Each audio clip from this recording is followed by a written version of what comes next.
There we go.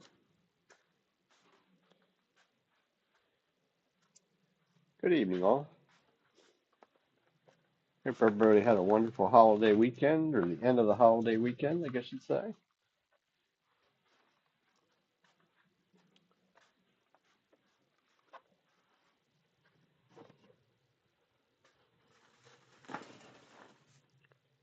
Close up a little curtain so you don't gotta see my junk. Tonight we're gonna do a little sort of a vase. See whether this has an edge on it at all. That feels like there's a little bit. Piece of hackberry. Nice open grain wood, so we're probably going to do a shape and probably going to turn it black. And do some grain filling on it. Start out, it's going to be a little bit wonky because bandsaw cutting skills are not necessarily in my wheelhouse, especially because I don't like the same blade.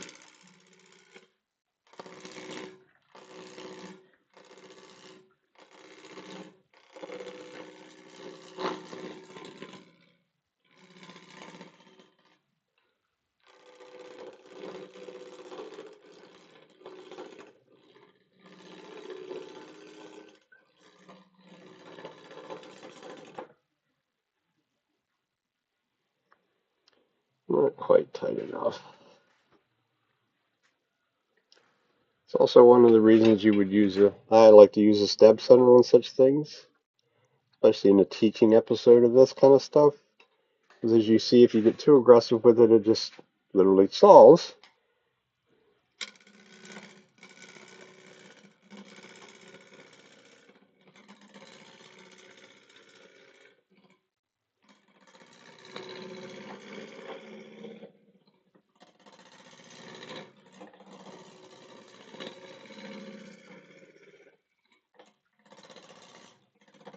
The hackberry is rather hard. Most of what I've turned so far actually has some silica in it, so I can knock the edge off of two fairly quickly.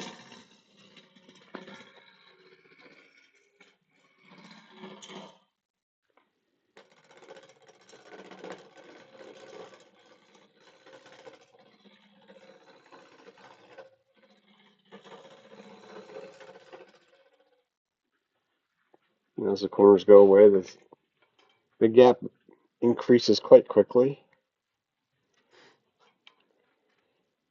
It actually has a little bit of dark streaks in it.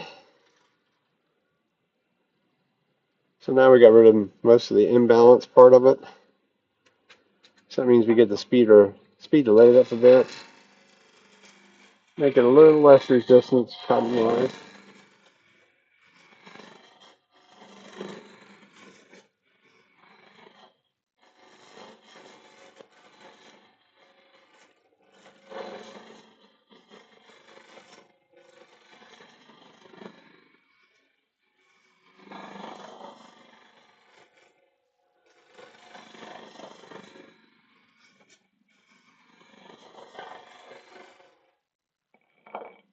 And close.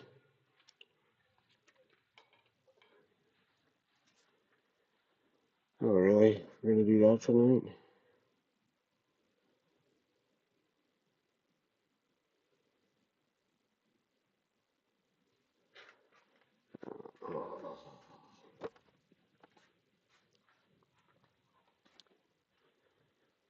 Somehow I doubt whether I can fix that. I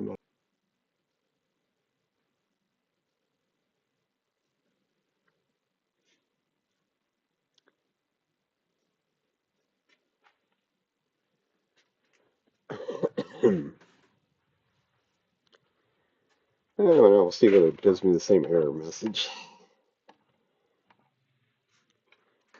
Probably, but we'll find out.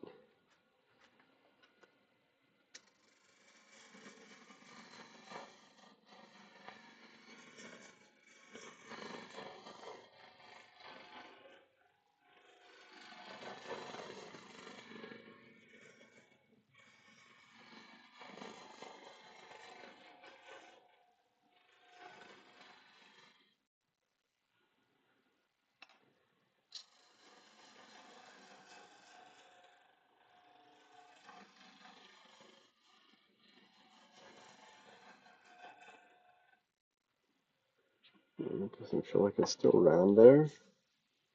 Nope, a little flat spot yet. Not really going to worry about that because we got to do a whole lot of shaping, so that's close enough. Being round. Got a little bark inclusion there.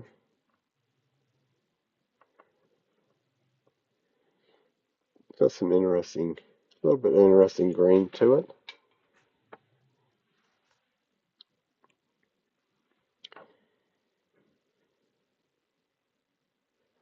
And now we have to figure out which is the bottom, which is the top. I think we're going to make this the bottom. Hopefully our curve gets rid of that. Hopefully. Oh, not the camera silly.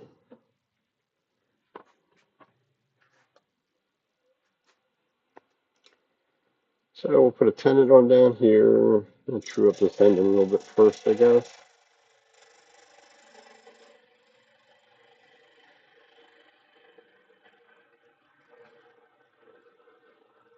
Just using a parting tool just to get it cleaned up a bit so we can put a nice tendon on it.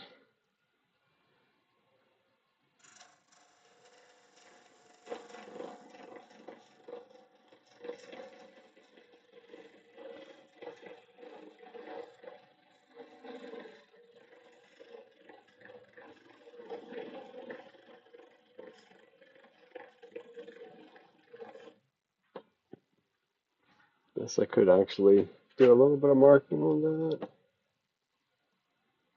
We're not quite there yet. I know which jaws I'm going to grab it with.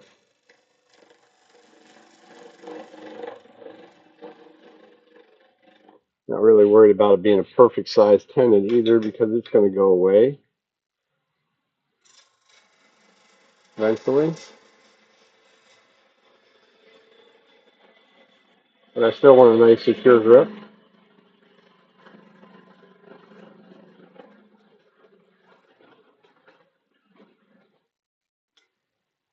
Rid of razor blades.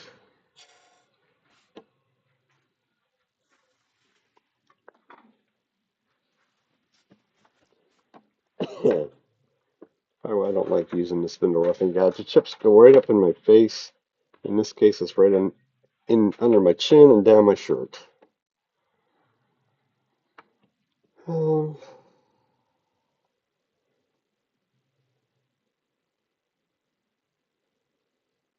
was thinking I could do a little shaping, but there's no point. I'm gonna have to true it up a little bit anyhow.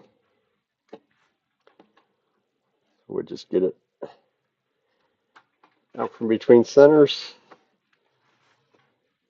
Put our chuck on, then we'll go back in between centers on the chuck.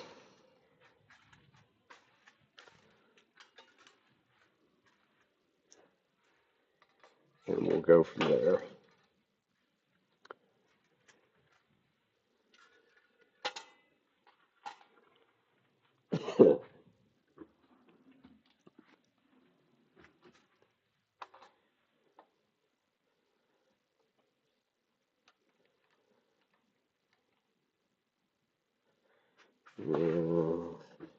Shouldn't get distracted while you're doing things on a chuck. Okay, never mind. I got another set of jaws for the VM100, but it's considerably smaller than what they'll grip. We'll use the bigger chuck. I was just looking at the smaller chuck rather just by virtue of it would make things a little bit easier. See whether we landed. We landed back in center, is what we should be doing. Then we'll bring a tailstock up. There's no reason not to, for the most part.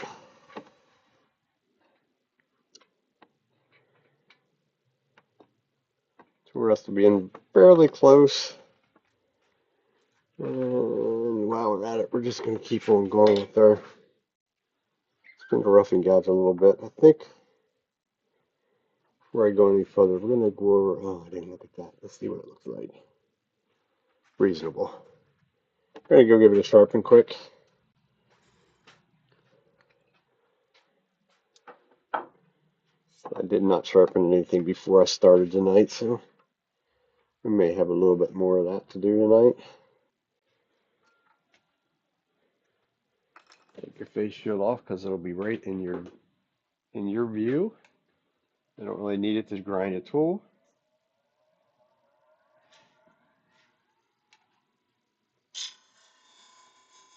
And somehow I don't think that was ground at 40 degrees.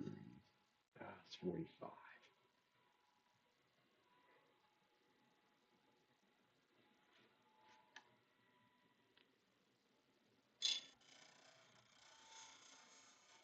Or thereabouts. Would not recommend doing that with the traditional one-way grinding setup.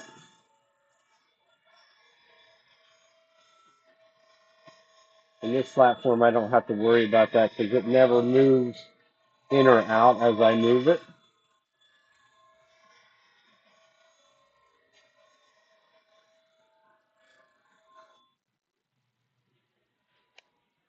So that is an advantage of it. Wherever I pivot at, it stays the same distance away from the wheel at all times, which is why I like it. Okay, change something. We're going to slow the speed down. We're going to speed back up to whatever we're comfortable with, within reason. It has a little bit of vibration yet. It's probably because it's a little bit out of round at this point. So we're going to make it round first. One simple little cut across.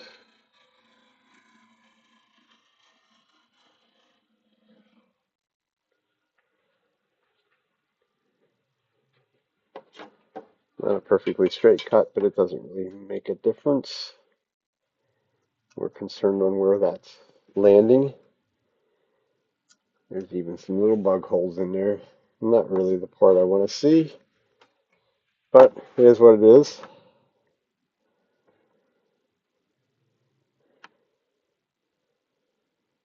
So, sort of go in rule of thirds on something like this. So 6, I mean, no. Go there, 2 1/4. That's not enough.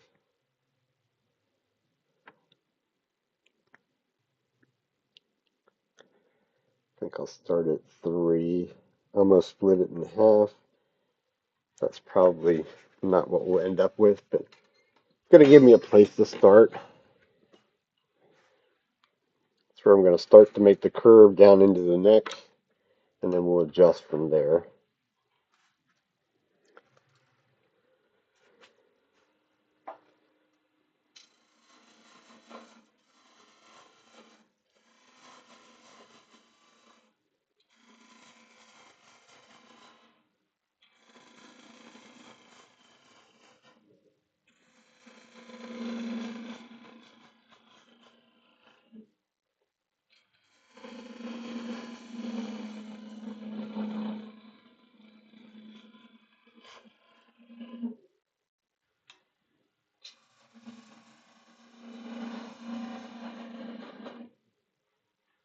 Just because its name says it's a spindle roughing gouge doesn't mean that it won't do a lot of other things for you. You can make lots of shapes with it.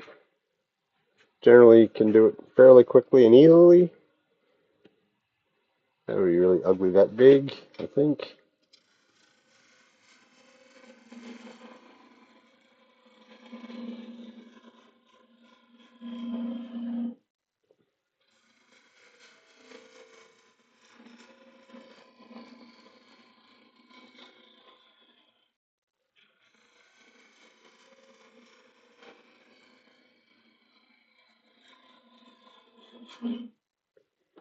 Always helps if you can teach yourself to look up at the horizon. I wasn't getting the shape that I wanted because I was looking down low instead of put my eyes up top, and then I can see what's going on, see the shape develop.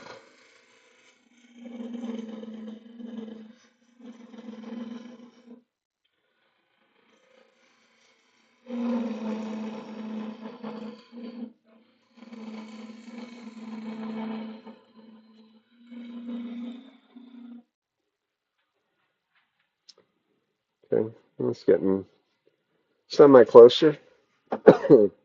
And from here, we'll just switch over to the bowl gouges.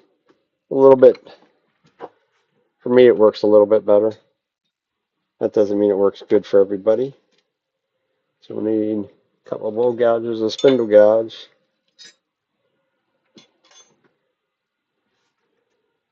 Because we're still sort of in the roughing stages, so to speak. Certainly not the finished shape.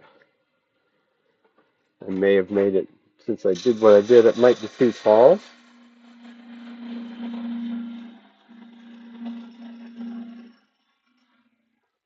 It's just a general thought of mine.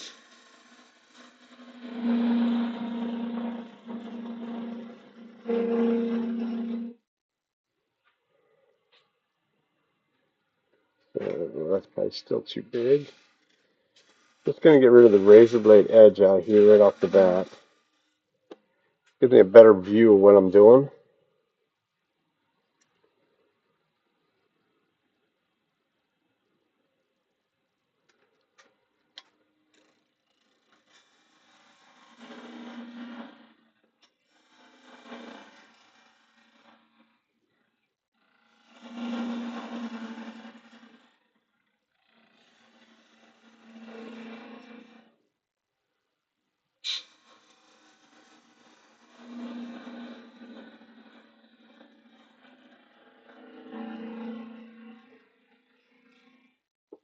I don't want to go too small down in there because my brain thought is actually to hollow it.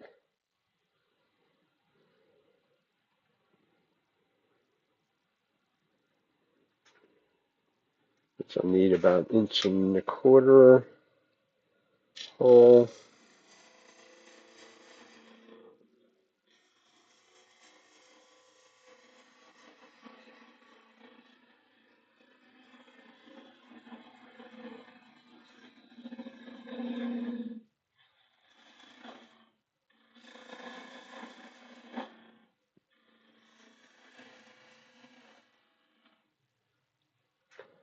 Kind of look like a fat-necked milk bottle, somewhat.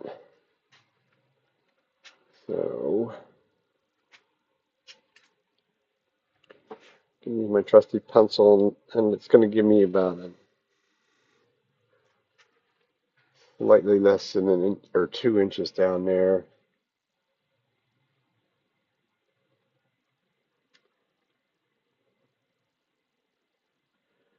Uh,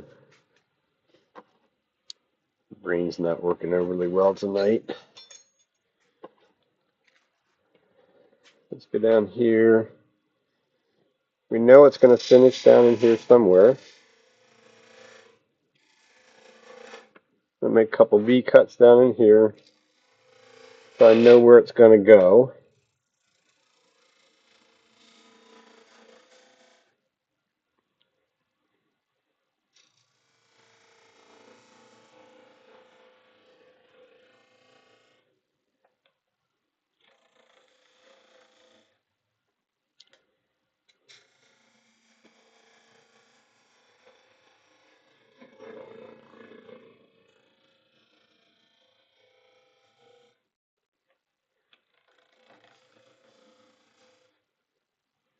And give it a little bit of a curve. So it definitely feels like there's a spindle gouge that certainly could use a bit of time at the grinder. I'll just use my diamond hone and give it a quick little edge so that I'm not running back and forth to the grinder at the moment.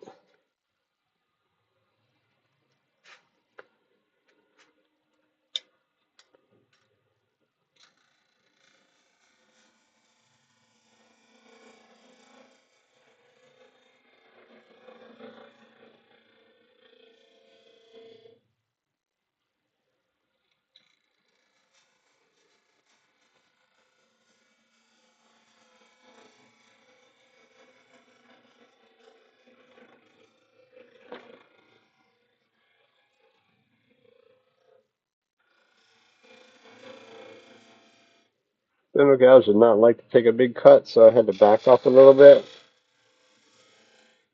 take less of a cut so that it cuts the way it should.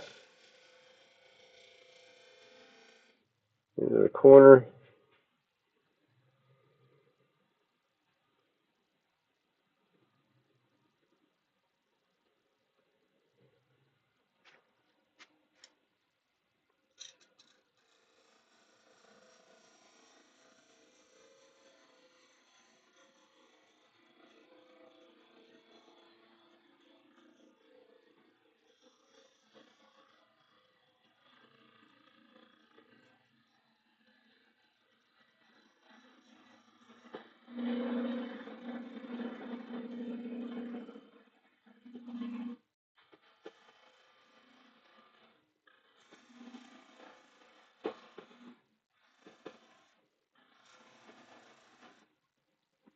So like I said before, if it gets too heavy, then just back off and make it lighter,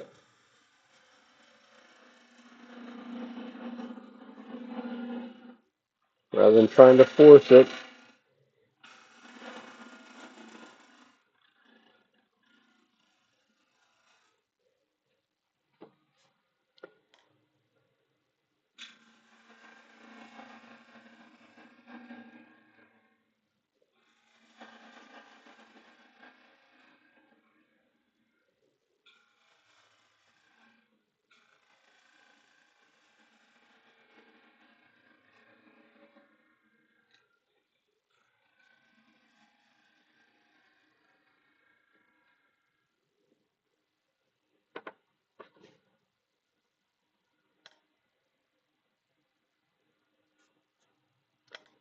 Fuzzy still there.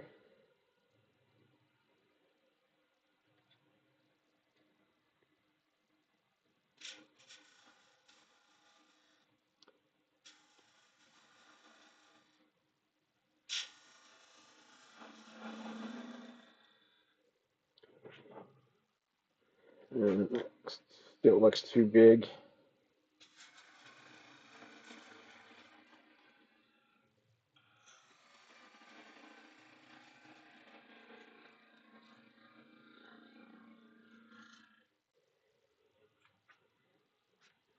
Definitely have to watch when you're using this kind of wood like this. It's open grain. Any movement going back up the wrong way, there's he doesn't even like it right there.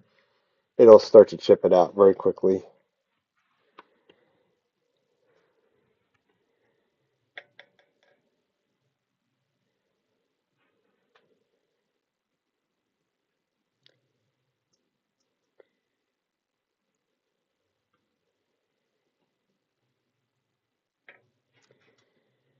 Hmm.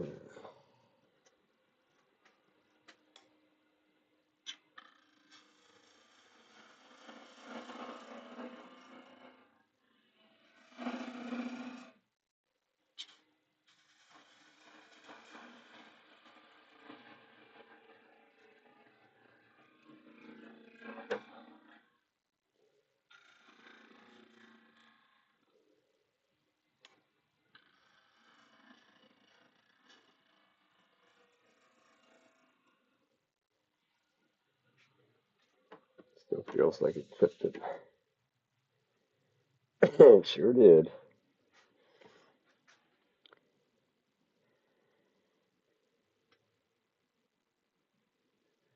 I think I'm sort of liking the shape a little bit. I think the bottom end of it needs a little attention.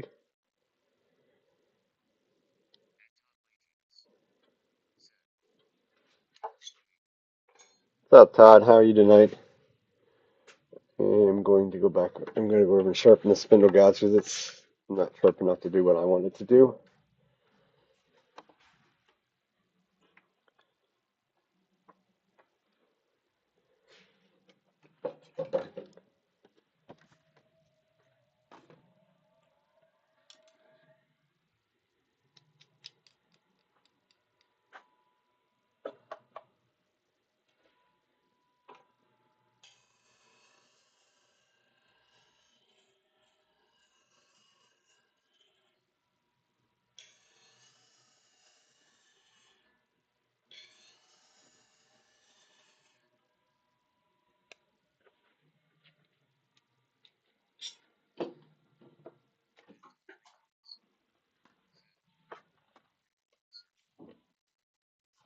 Oh, not too bad. Wife ended up with a cold, so that means yours truly has a bit of a cold. So it's been a bit of a challenge this week, but we're getting through it. Lovely hackberry. Got all kind of places. I don't know. This stuff's kind of a pain in the ass in some ways. It likes to, I don't know if the grain's running in multiple directions in those places. And never really had any trouble with it doing a bowl.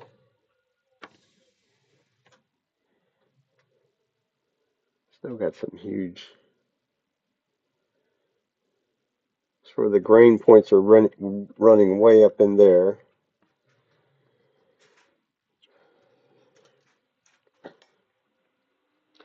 That would not be the kind of sanding I want to do.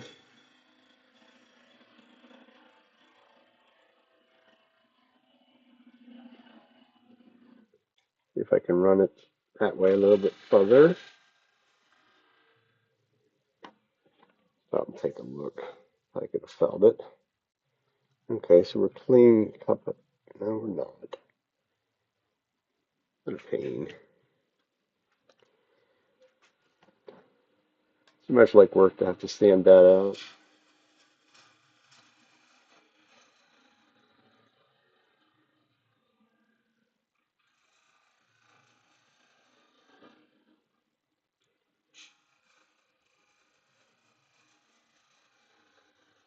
Try and take little bites. See if we can get rid of it.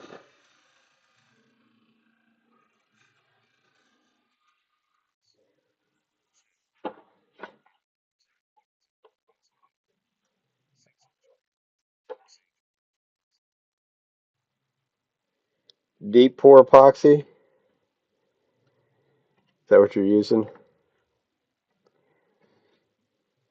I'm not necessarily. I've tried a couple of them. I can't say that they really jump out at me.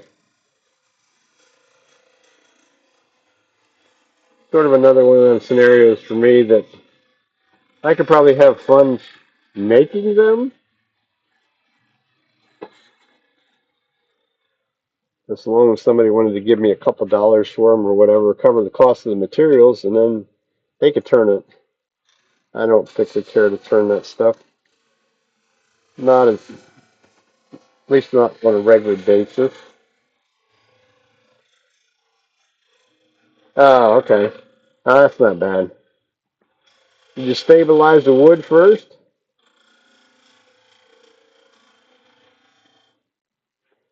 Answer that's probably no.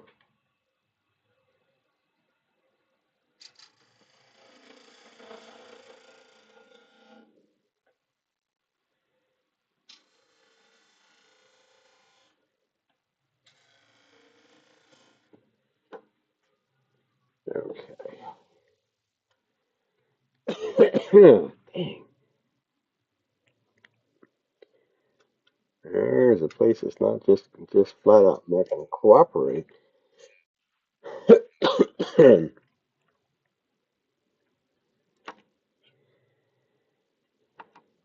Well, that could cause you an aggravation because the wood, as the wood moves, you'll spend the time to make a nice shape and a nice finish on something, and then as the humidity and everything else changes, you may end up in places you'll be able to feel the difference between the resin and the wood.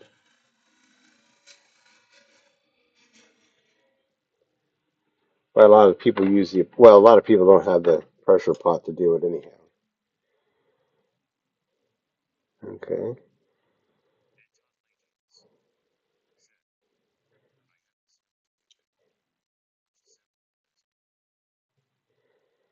Yeah. Well, I have too. Um, but getting away with it and actually be able to put your fingers on something and feel it after the fact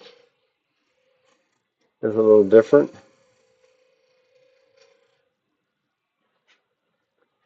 But everybody has their own opinions on that stuff.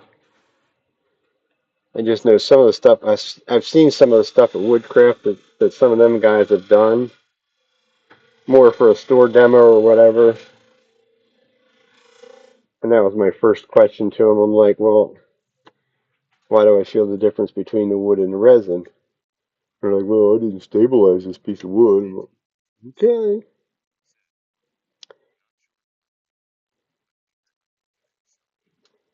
It's a mess. Well, I don't mind on the Alumilite. If I'm going to turn something, I would much rather have that than the epoxy. The Alumilite clear like that. It's very forgiving. It's not chippy unless you get really aggressive with it.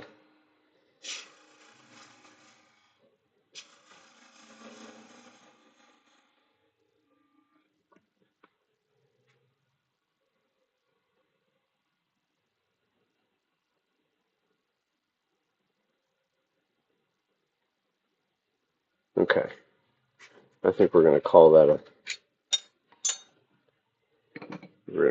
base.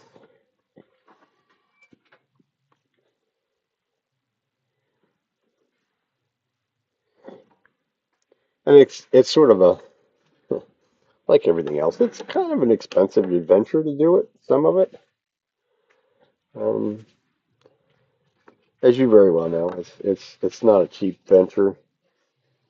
It's definitely not a cheap venture to get started in it.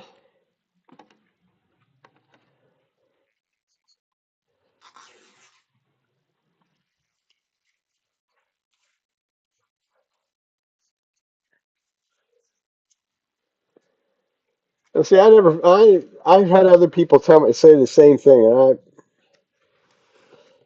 I've had some stuff around for a very long period of time. But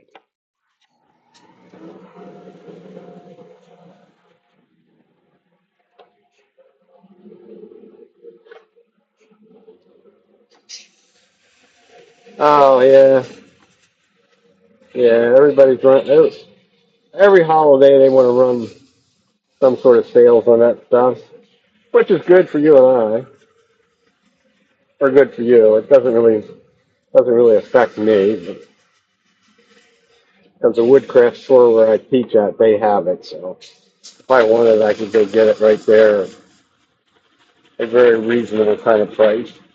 I think I never bought any, but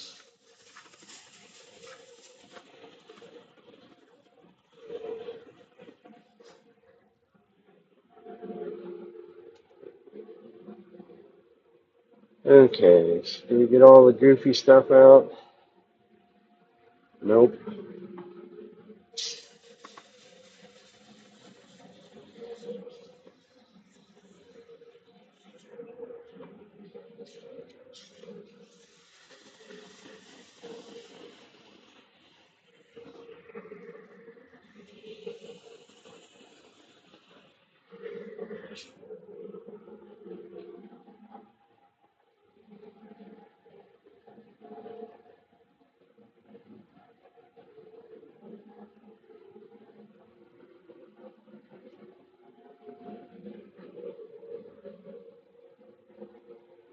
I think that's gonna work.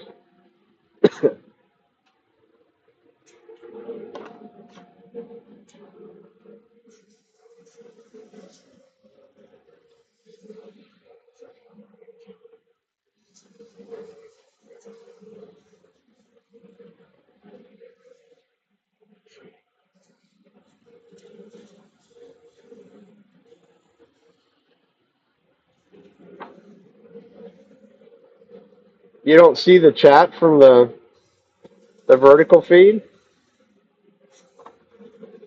Yeah. We were having that discussion last week too. I had no idea. I see them both.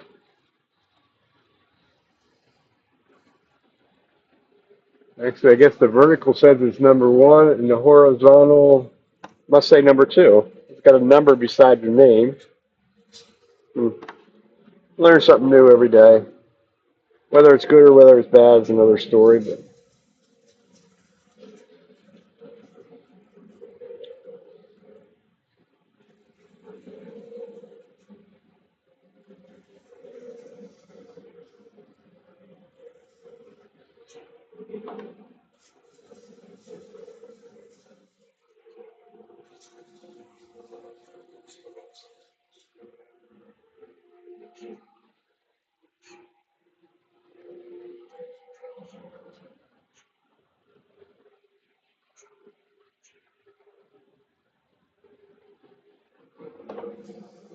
I am. I'm hearing both chats. But he probably can't see the chat, is what I'm getting out of that.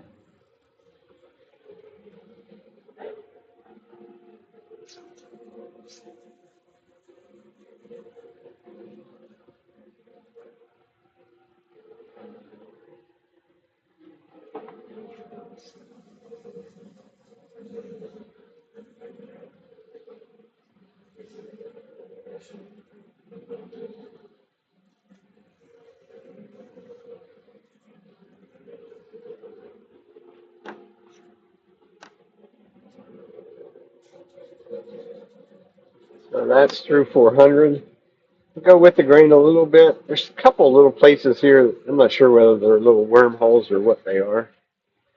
That'll be a pain in the ass because I got to sand more down there anyhow. But because if I do what I'm thinking of, which is what we're going to do with it, and do the grain fill, those places like that, the grain fill will go in them. And instead of hiding something, it'll make it stand out even more yet.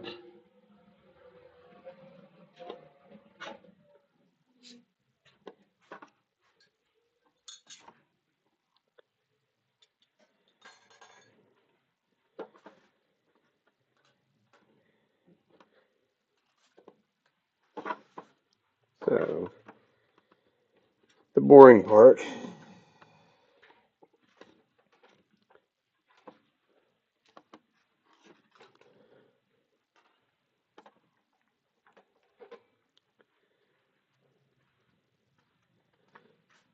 I should have left that dust collector on for the moment. Drill the hole.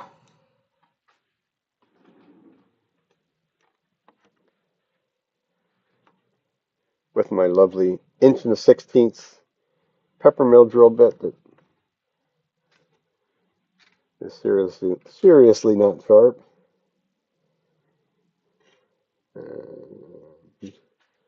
Yeah, that's what we're going to use. So, how far are we going? About as far as it'll go. Makes it easier. Okay.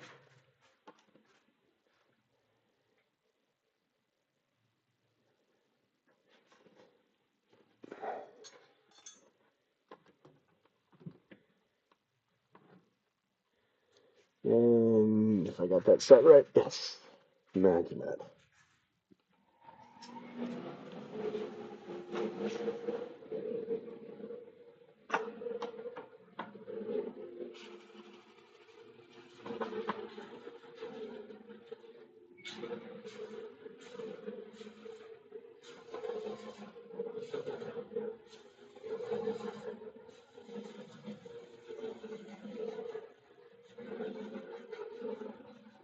I was certainly drilling anything but a straight hole.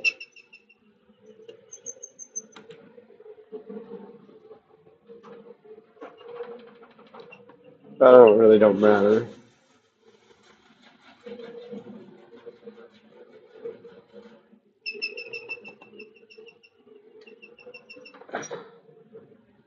Or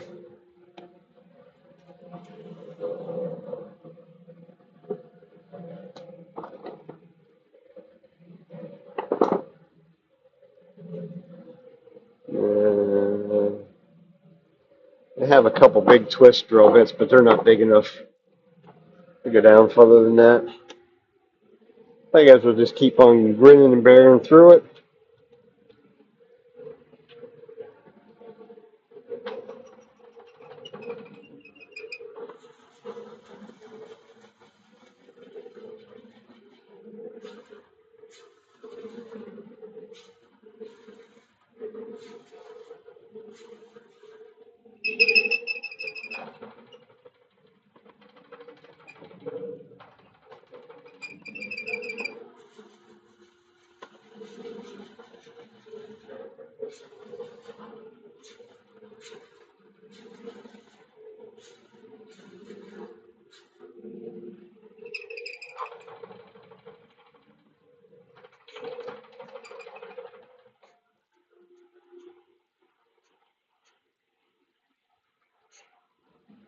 Okay.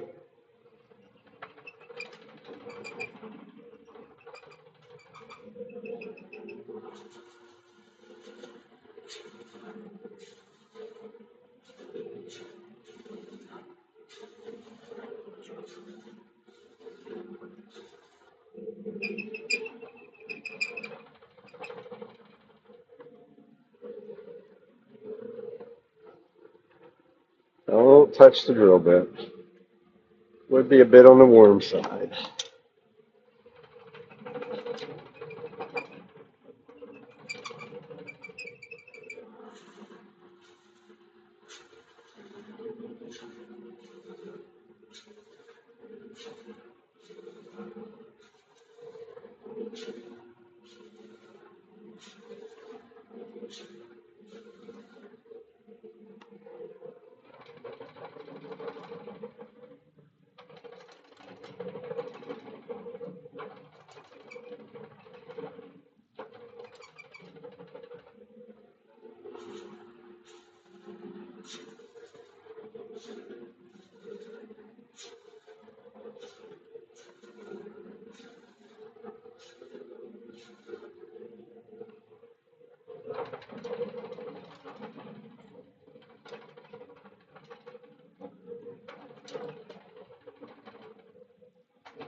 Todd, did you get any of them bad storms that we got around last night? We got hammered up in this area. At least some areas did. A whole bunch of people were out of power.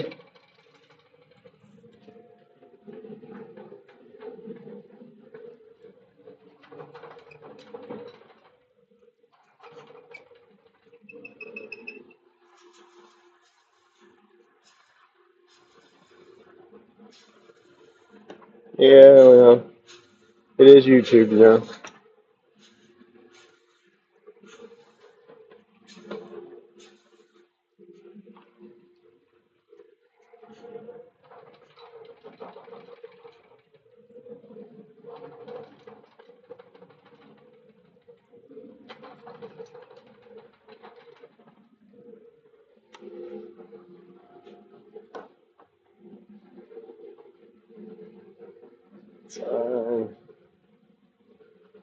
Yeah.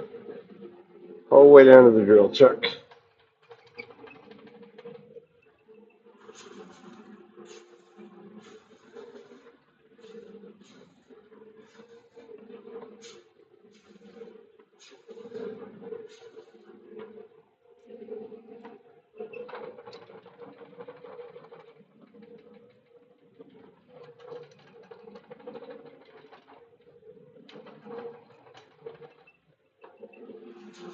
You're talking about casting some of that stuff.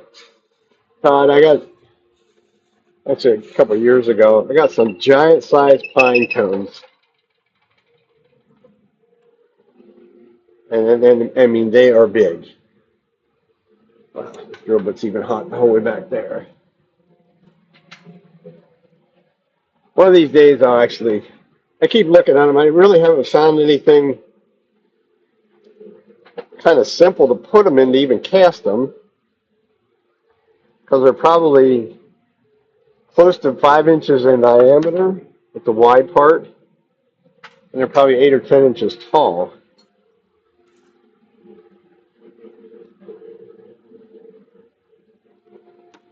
Okay. I thought they would look kind of neat, but another one of them kind of projects that never got off the ground.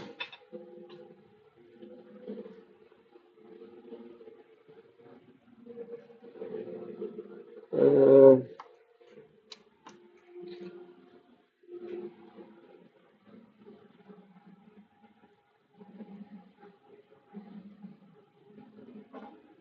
yeah, my son-in-law's father found some of them somewhere. Thought they looked neat. Thought I should be able to do something with them. And I didn't really. didn't do anything with them. And then we were away on vacation, and we're down in Virginia, coming up 81. Just into Virginia, we had stopped at a or not a bed and breakfast, a place for the night, and they had one of them trees out front. And I'm like, wow, huge.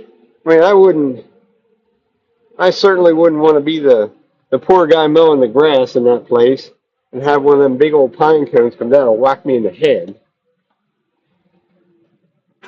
But they probably weigh a pound apiece. I mean, I would imagine they come down with a pretty good thump. But it was another one of them scenarios. Of course, the wife wasn't thrilled with it, but I scarfed up a whole big bag full of them while I was there. They were on the ground, and I figured I was doing them people, sort of doing them people a bit of a favor by getting rid of some of them. So someday we'll get to it.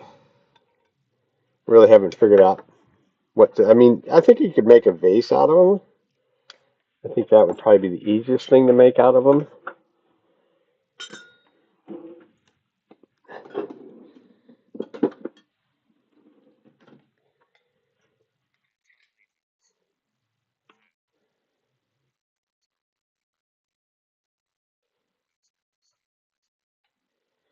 No, them you don't. I've done it both ways. I've done some other small stuff with them. I couldn't. Some people I think would tell you yes, you need to stabilize them. I could not. I could not see a difference between the ones that were stabilized and the ones that weren't. And I did them in the clear slow as well. No epoxy there. I couldn't. There's not enough material for them to move. I mean, it has to be dry. You can put them in the toaster oven or whatever and dry them a little bit, but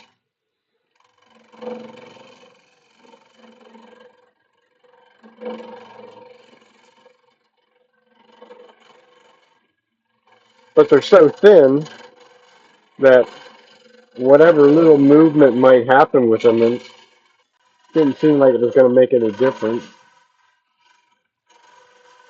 For the ones I did, anyhow.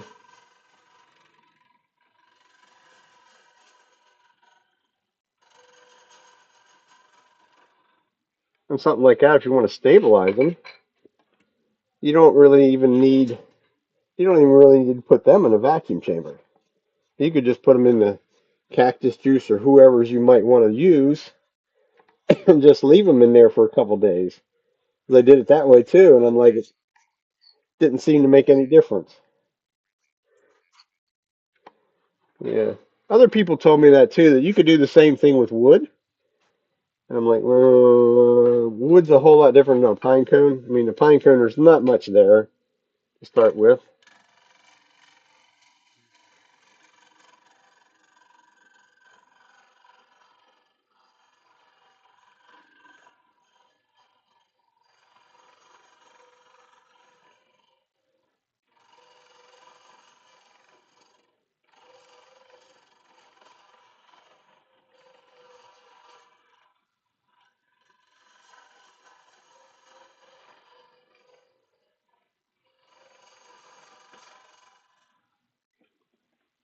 'Cause, I mean, that, the stabilizing, I mean, that's another one of them kind of really kind of expensive things, in my opinion.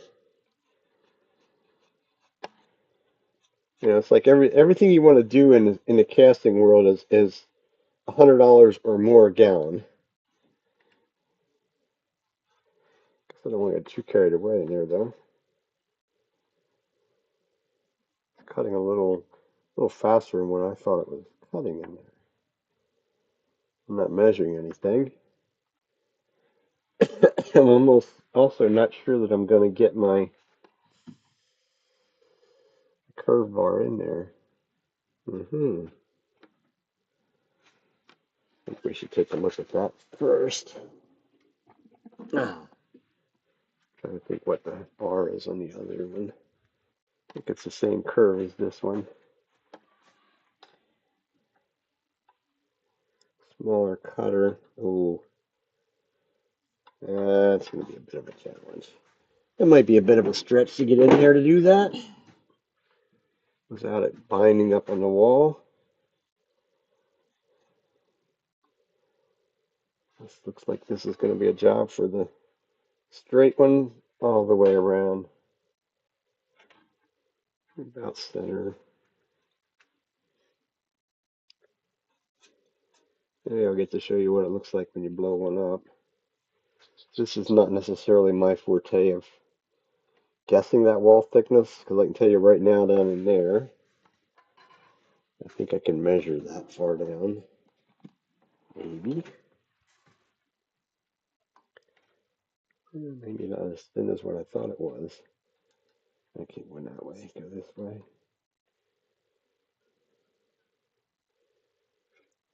Up close to the neck, we're about 3/8 of an inch.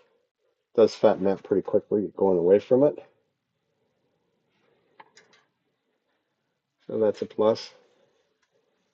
Really just after taking a little bit of weight off of it.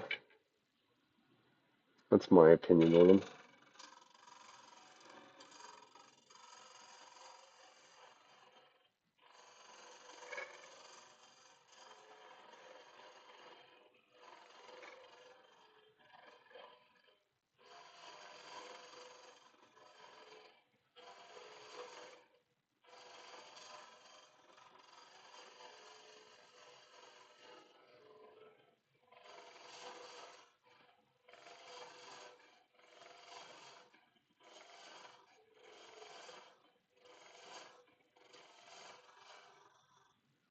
And then that center drill hole, just sweep to the outside.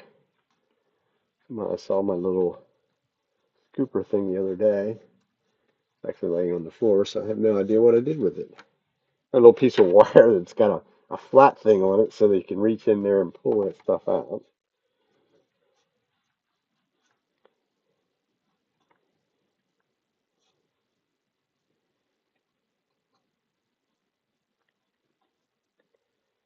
It's even halfway decent smoothness.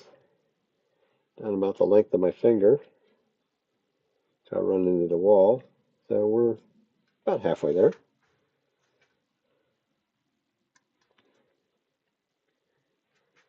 Of course, when you get down in there, then I have no idea. I probably could put the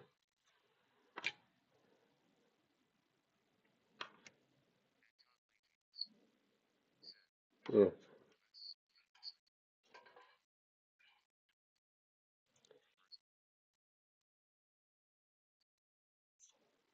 Yeah, I was thinking of doing that with this one. That is the easier way of doing these for sure.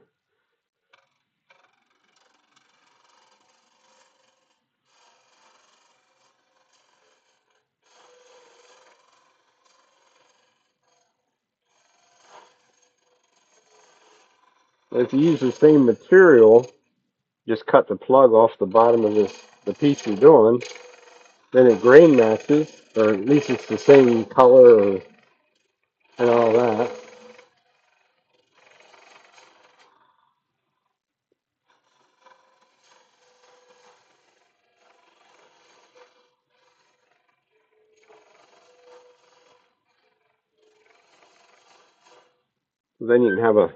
Then you can have a nice tall vase that's light as a feather because you've hollowed everything from the bottom.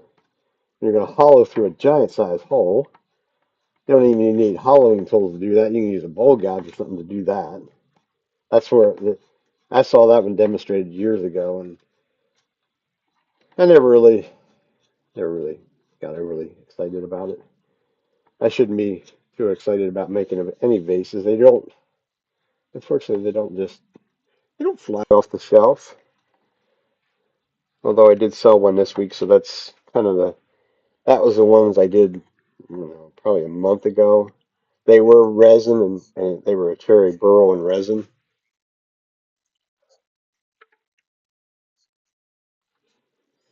Yeah, well, this is what I use as a Trent Bosch. These are a 5/8 inch bar. I don't have a problem. And it's actually on a shorter handle than what it should be. It's, according to Trent, you can easily go down there 8 or 9 inches before you run into trouble, as long as you're gentle, not trying to take giant sized bites at one time.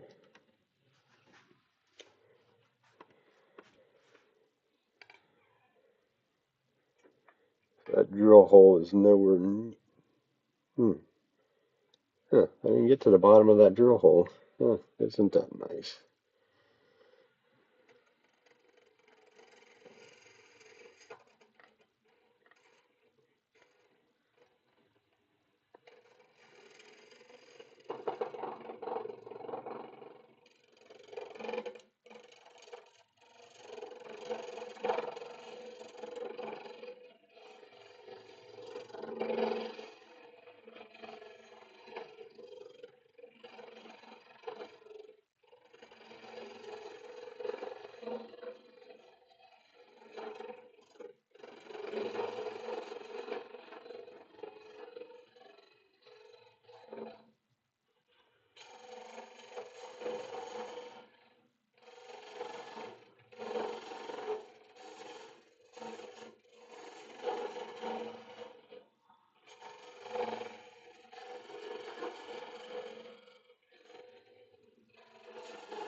The wonders doing any of this hollowing is the fact that everything just stays inside.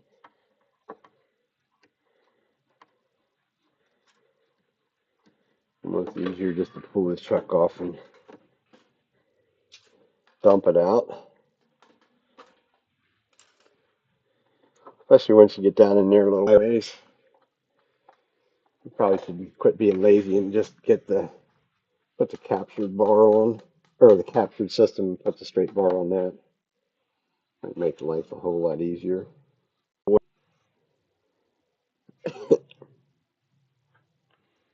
But we're getting there.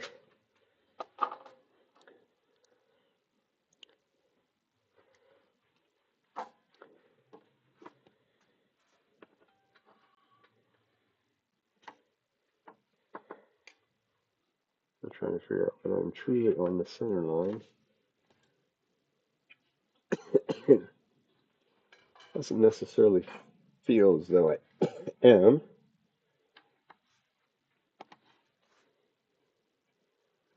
These are sort of, once I get in there, I'm sort of tilting it over a little bit.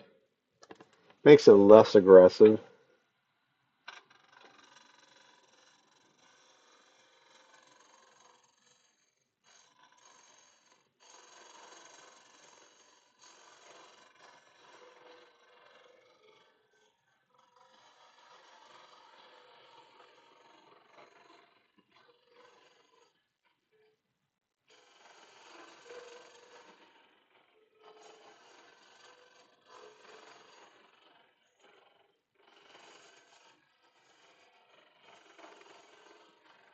I get rid of the last of my really wobbly drill holes down in there.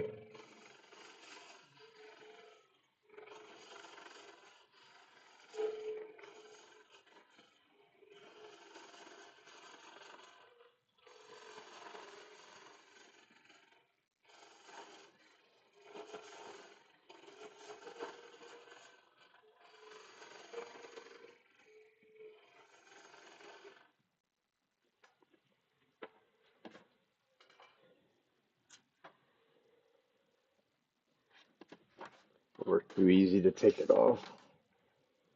There's a mountain of chips in there. Quite a large handful that come out. And if I turn it up right, it's almost half that vessel is full of chips.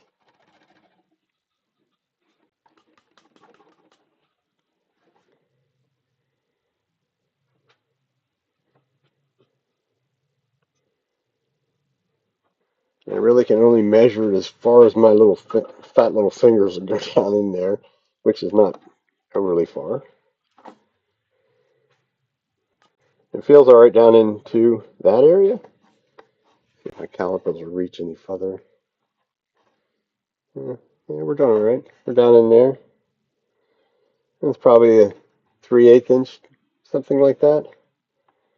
I don't go for that see-through look on something like this. It's just to me, it's not worth spending the time to ruin it at the end. I can do that kind of thing without much help. Let's see, get my flashlight though. I see whether I'm down at the bottom yet.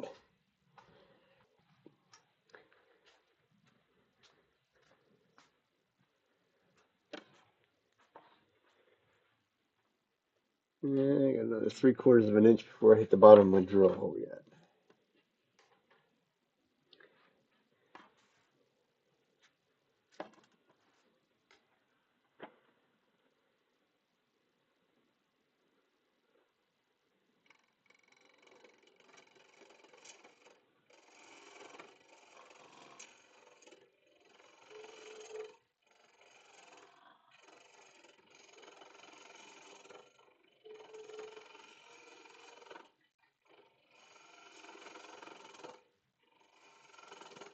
It does not like that drill hole either.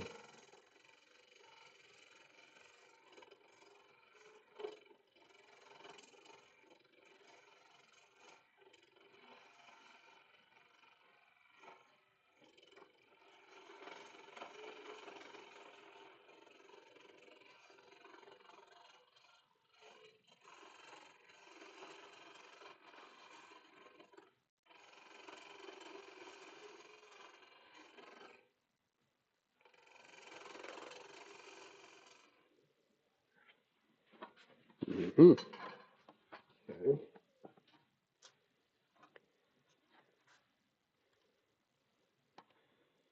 Y'all, well, Billy wouldn't. Did you hear about the big boy train that's running across the country? The big old steam train.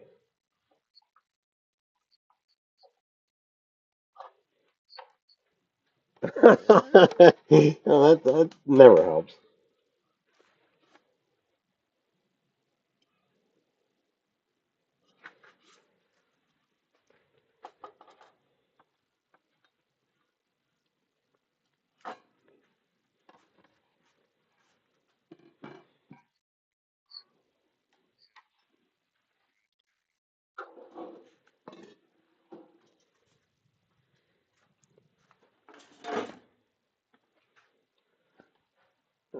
I'm about done being creative down in there.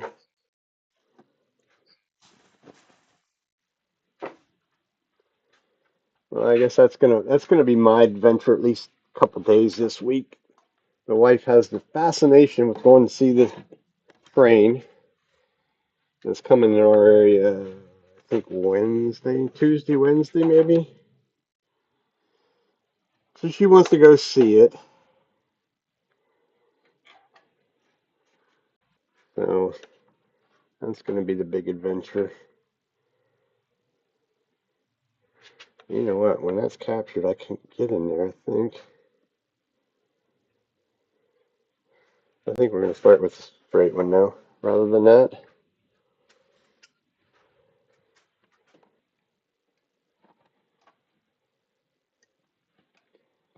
So bear with me a second. That's probably one of the good things about this setup is pretty quick, and it is. That's why I talk. That's why I like to talk about her. I knew she was watching. I think before I put that in, I'm gonna feel sharp.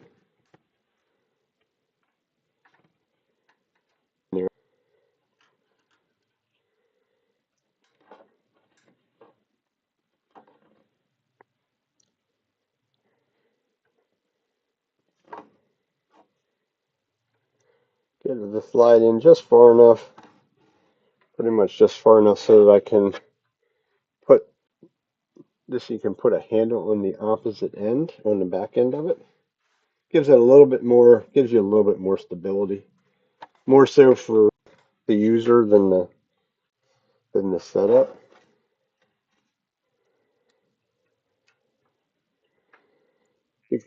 a little bit more control. Yeah, she's watching on her laptop. She's probably not going to chat with you either. That would be surprising if she would. Laser? Where's the laser at?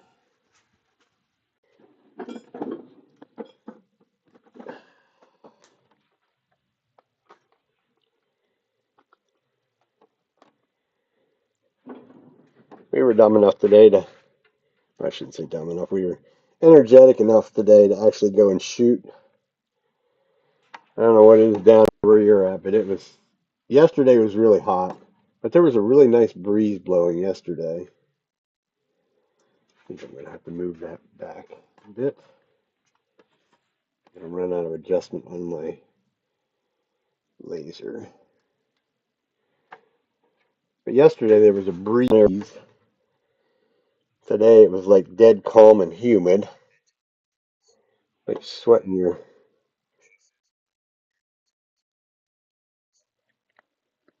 Oh. I heard my phone. I just heard my phone dinging. Yeah, I wouldn't.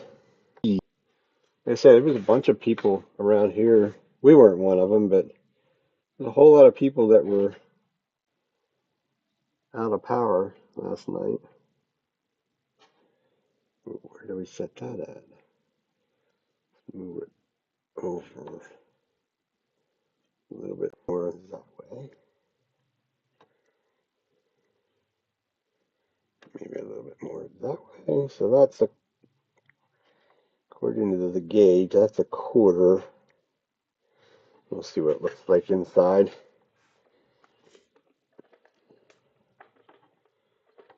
Yeah, there was.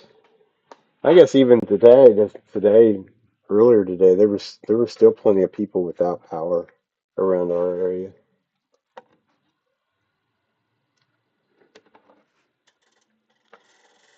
Lots of trees down.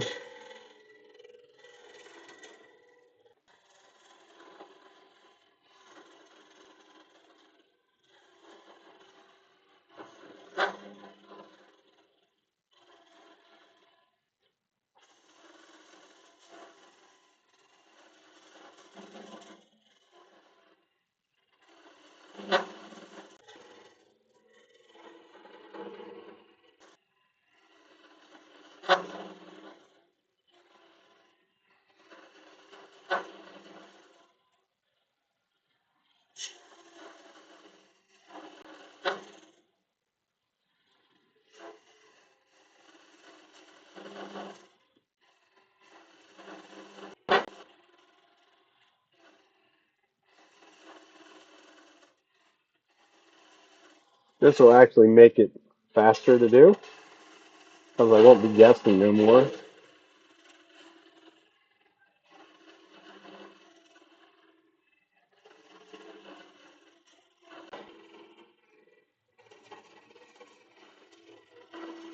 Still don't want to be super aggressive. Try not to be. It'll make the things bounce. Looking for, if you've never used them, I have it set at a quarter, and we're getting too much crap in there.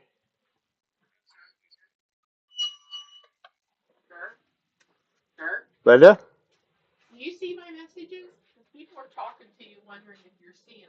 No. No, I don't see your messages. Well, and I don't know why. I see Todd. Todd's on vertical. But Billy was talking. No, it's the other way around. He wasn't seeing the messages that somebody else was putting on vertical, but because there's the message studio number one, that's on horizontal. Yeah, Todd just said that you were on and that you said there was a tornado. I don't know why I wouldn't.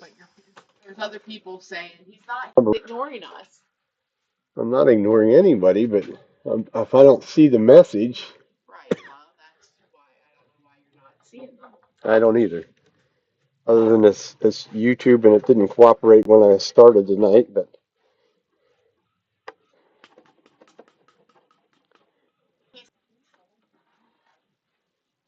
Um, Here. Do you want them black? Do you want them black on the inside? Okay. As I say, because I'm going to turn this vase black, so if you wanted them black, they could be black. The two that I handed you.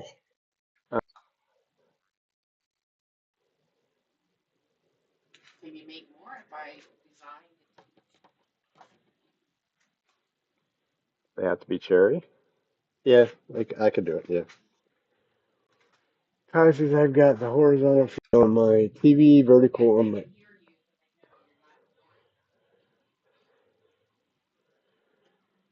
I don't know. I don't know why I'm not seeing or hearing the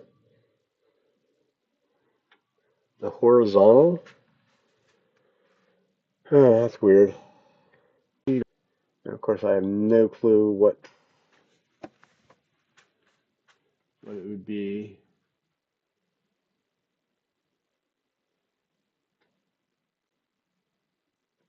I don't even see them on the speech. The speech chat program actually shows them as well, and I don't see them. So if somebody's chatting and I don't respond, I apologize. I'm not certainly not the techno wizard when it comes to this.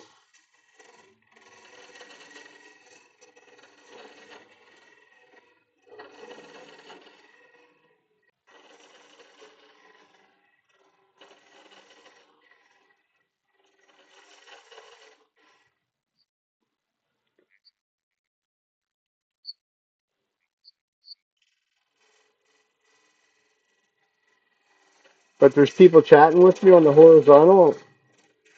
That's weird.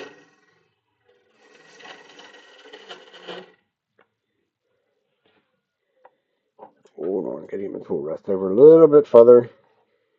That would be a little bit too much excitement for an old man to drop off the end of the tool rest. It's not very big.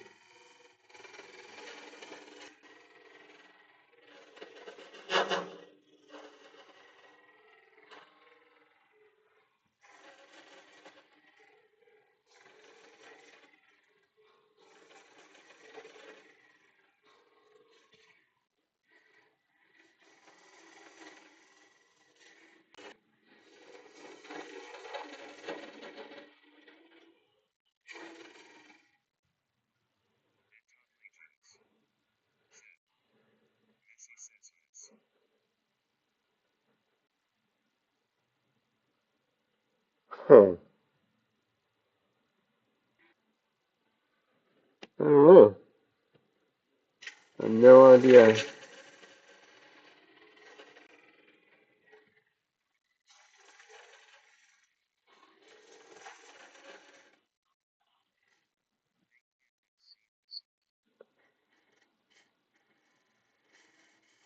Yes, I can.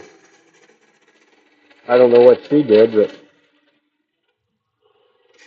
like,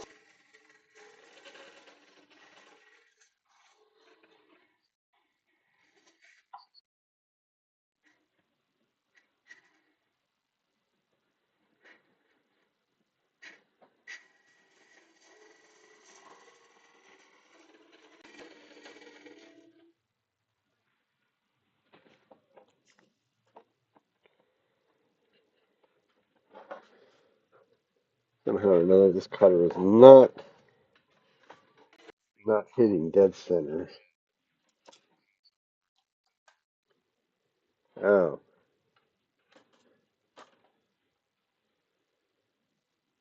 Huh.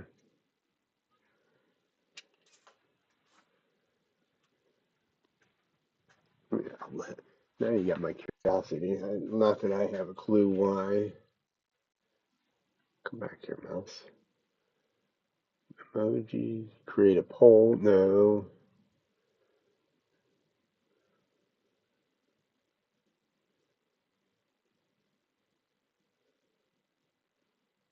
Huh.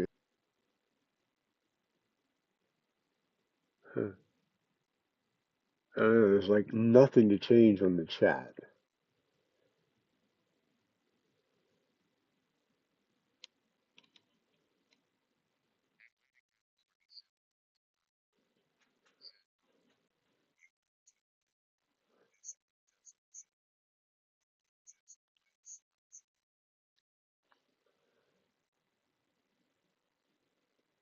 Like I say, it didn't cooperate when I started. It gave me this error message that there's two things trying to use it or something or other. I actually had to quit and restarted it a different way. Um, Nothing surprises me on this. I really just need to eliminate the horizontal feed and just do it vertical for a while, or vice versa.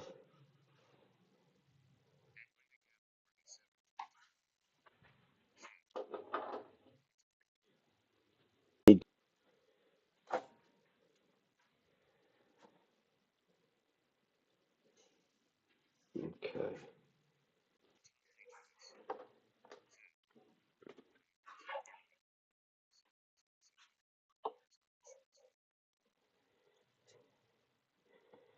Yeah, you said that last week, and I didn't.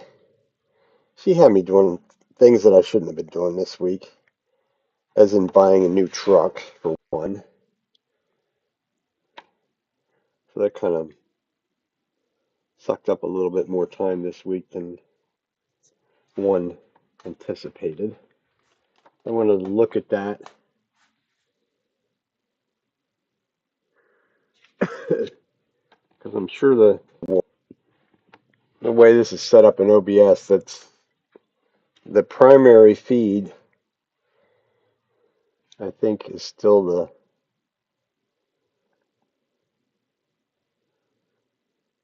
I want to say it's still the horizontal one, not the vertical one.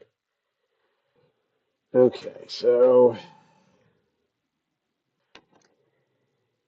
we can afford to go down a little bit more. See if I have this close enough to the center line. Because if this doesn't hit center, it won't drill a hole.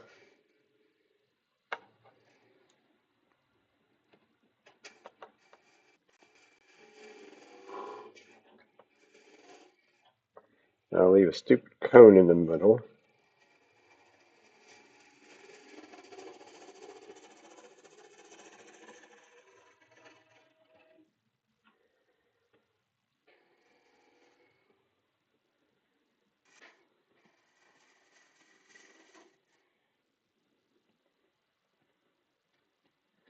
And it's fighting me, so there's a cone. Not that it really matters. I'll just get rid of a little bit of material down there. To me, these should be a little heavy on the bottom anyhow. So that if we're sitting on the table and a breeze comes by, they don't flop over and the flowers go flying.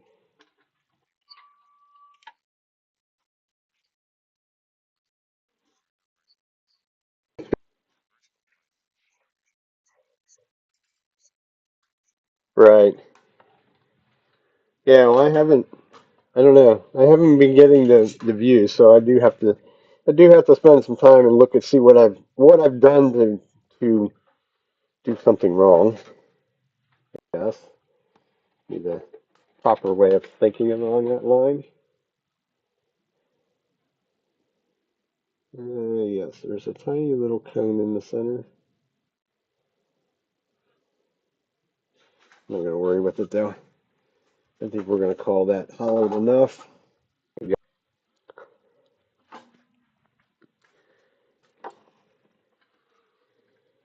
We'll get rid of this. We don't need that anymore.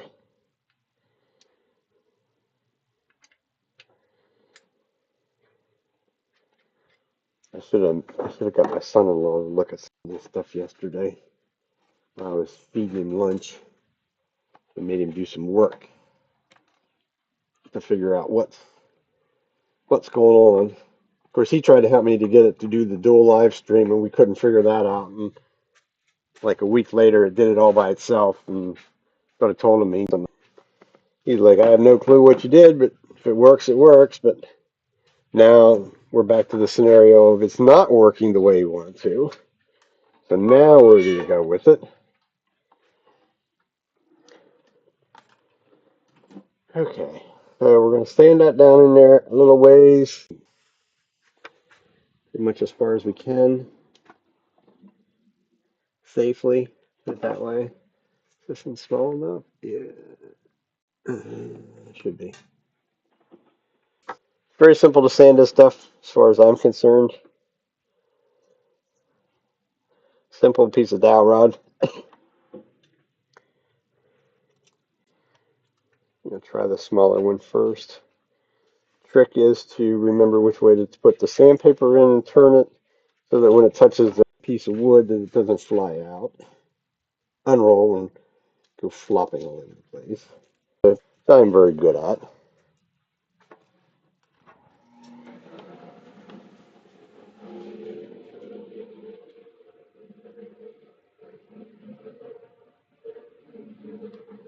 And I think I did it wrong again. Right? Yep.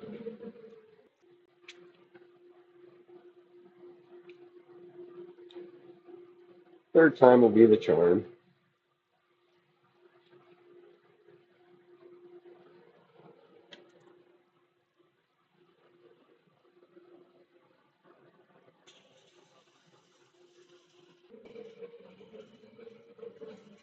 I just try and get down inside that nut, pretty much as far as my fat little fingers can reach.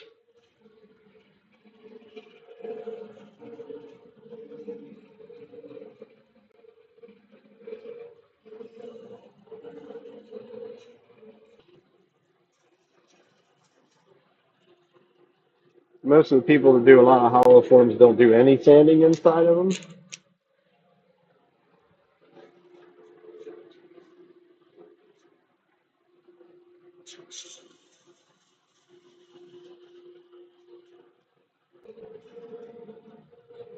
I think it's just a little bit nice if there is a little bit of something done inside. Certainly don't need it to be sanded to a super, super fine finish.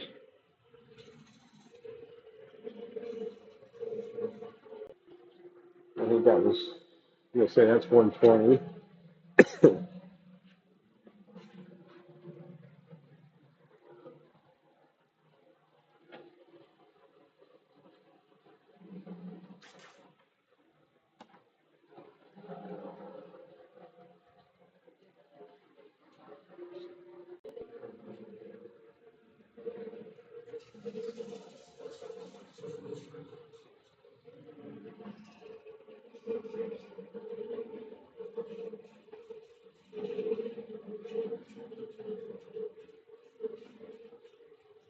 To me, the people should be looking at the pretty flowers inside of them, not the,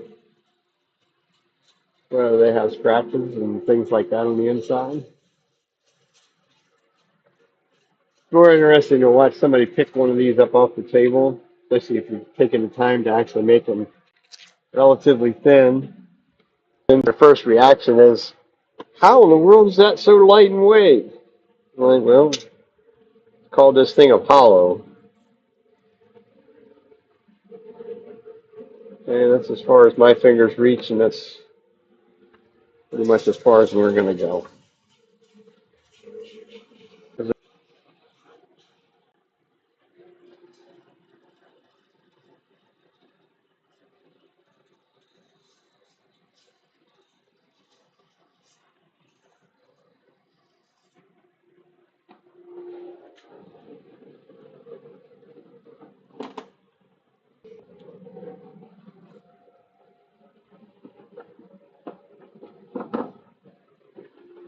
Okay, so this neck part, though, to me, that should be sanded nice and smooth. So that part, at least as far as what my finger will reach, is going to get sanded with a little bit of 220, a little bit of 320, even though I may scuff it up when I do the next step. Hopefully not.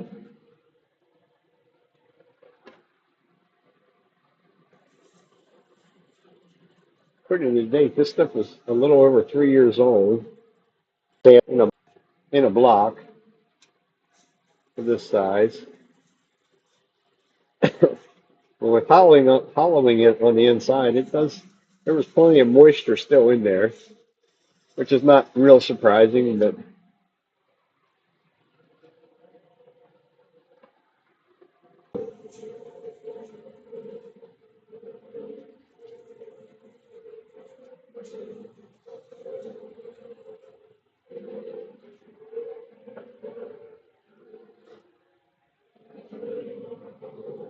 Okay, we're gonna call that good enough. That was an inch and a 16th hole, and we're still pretty much about that, about that area.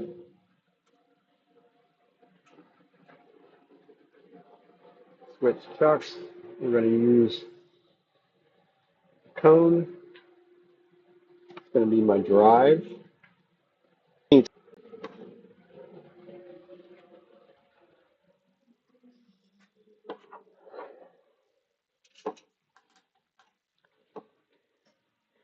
So we'll literally go back between centers.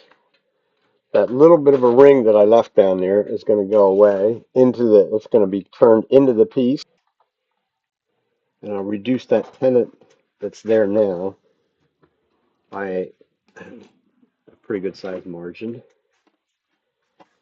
so that I can grab it with a smaller chuck and I'll be able to finish at least 60% or so of the bottom. That cone's going to work. I probably should get a little piece of foam on it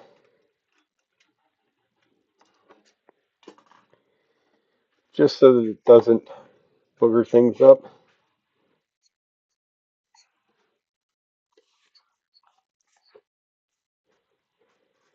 Yeah, well, yeah, I don't know. A lot of it seems to depend on a lot of it depends on the species to go with it. I mean, it's hackberry. I mean, it's an open grain wood. It should have dried, and it's in a good place for it to dry. But I mean, I think the outside, especially since I go through the wrong halfway. I mean, I think even at this stage right now, I could finish that with the super glue, and I don't think it would give me any real big issues. Which is always a telltale sign of moisture. As soon as I would touch any of this finishing super glue to it, it would instantly set up if it had any real amount of moisture in it. I'm having a hard time keeping track of one simple little piece of foam. That back. This foam might cause me more aggravation, is what it might be worse. We'll see. Since it's on a cone, it wants to bunch up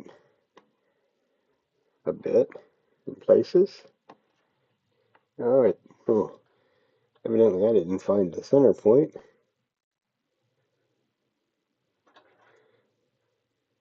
Yes, I did. Okay, foam.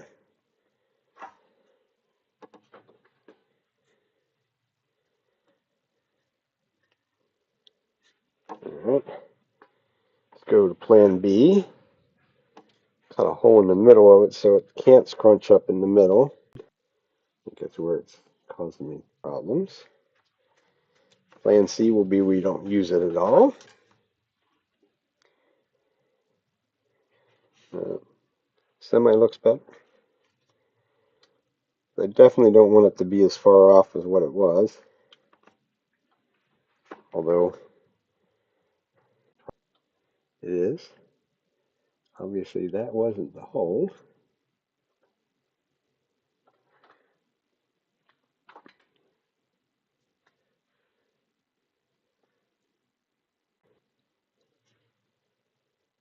Huh.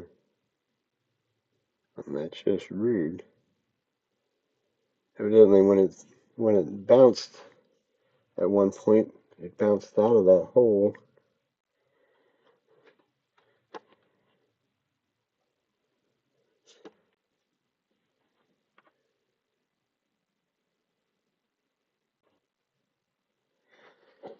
Alright, plan C. Get rid of the point. That point's trying to go back into that hole. So if I take the point out, just use the cone on the live center. Maybe, maybe it'll help me. Well, that won't do me any good. I mean, that would get me in the general vicinity.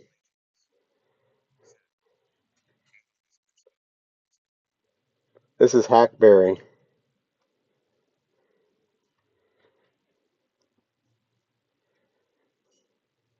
Okay, eeny, meeny, meeny. Oh, get my high point up there.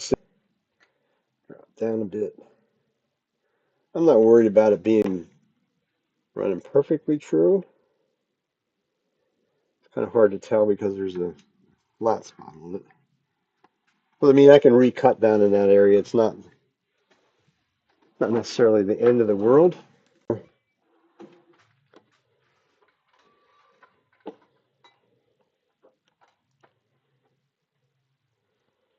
It's just another one. And it's sort of another scenario of you get to learn a little bit of something on how to accommodate something that isn't quite working the way you want it to, which is this right here.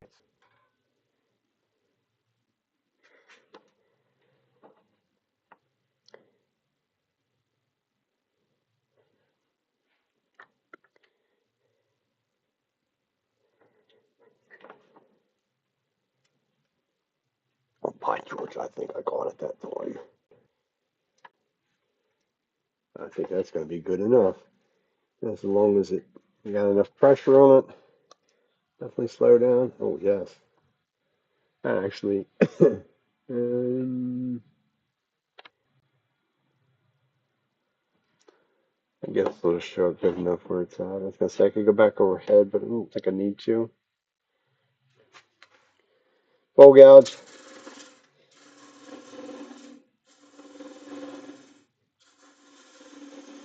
Nice little bite. Not running a race by any means.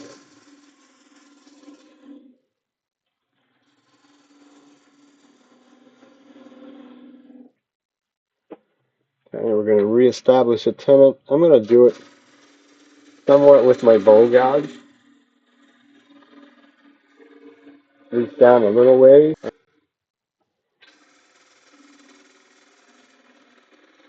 And then I'll probably just clean it up from there. I could clean it up with the spindle gouge easier than I can with the bow gouge for sure. Which is what we'll do. We still have a line above there, so we know that has to go away. I don't need a very big tenon down here. All I'm going to do is grab a hold of it so I can spray this black. Okay, so that's our bottom. Go a little bit above that line.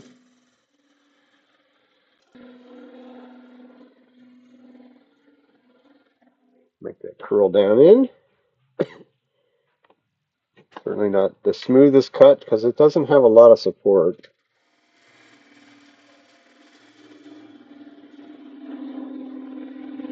A little undercut.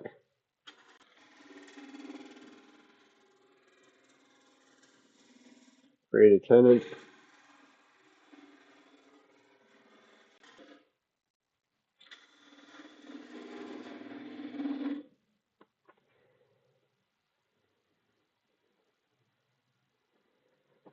Tenon actually can even be smaller than what it is. The BM100, which is what I'll use to grab that, really only needs about 1¼ to 1 3/8. So the more I can do now,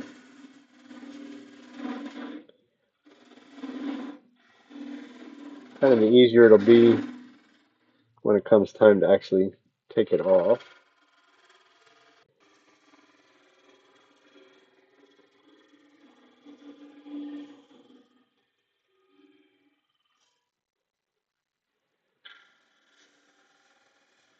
And make sure I get a nice clean cut. End grain. Can't stand end grain. We're going to give ourselves a, once we come back to this eventually, and give it only one place that it can land on that base of that live center. I went right in, right up close to it. Hackberry shouldn't go up.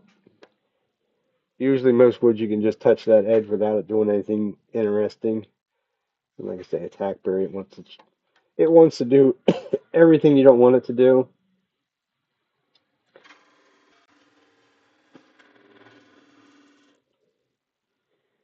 And unfortunately, I have lots more down on the wood pile. Okay, so I have some ripples on there. I could possibly try and be a little bit more gentler. Ripples are a little. This is like almost like chatter ripples. That's kind of me pushing a little too hard on it, I think.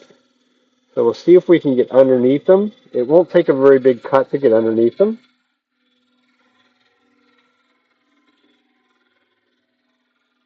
Kind of,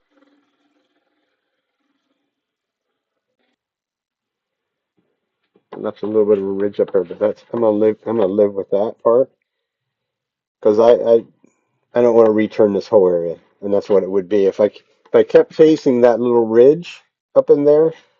I'd be here for the next half an hour and have to resand the whole entire thing. Where this way I just sand this little bottom part and we're done.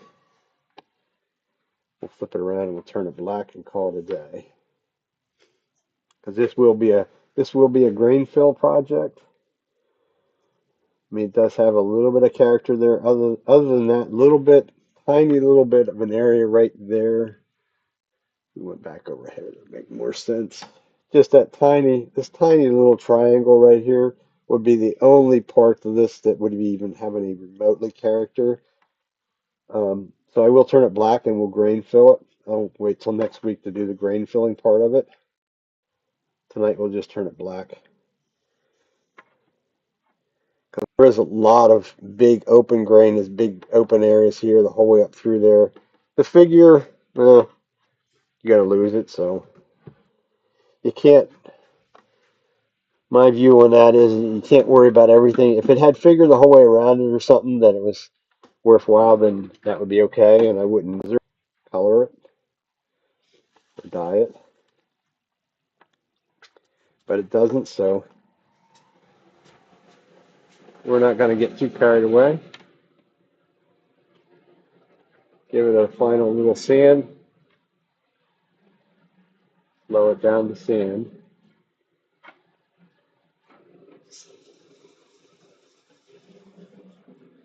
What I'm really looking for is that line. You probably can't see it. There's a line right there where there's a little bit of a hump that I got to that I need to remove, which is the transition area between the two. Shouldn't take too terribly much because it wasn't that big of a transition. That should be it.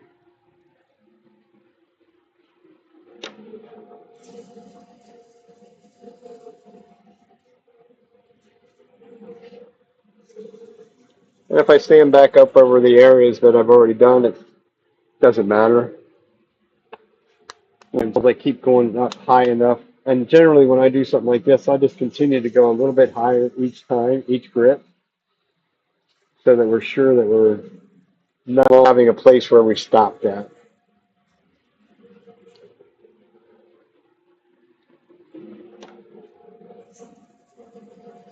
Last but not least is 400.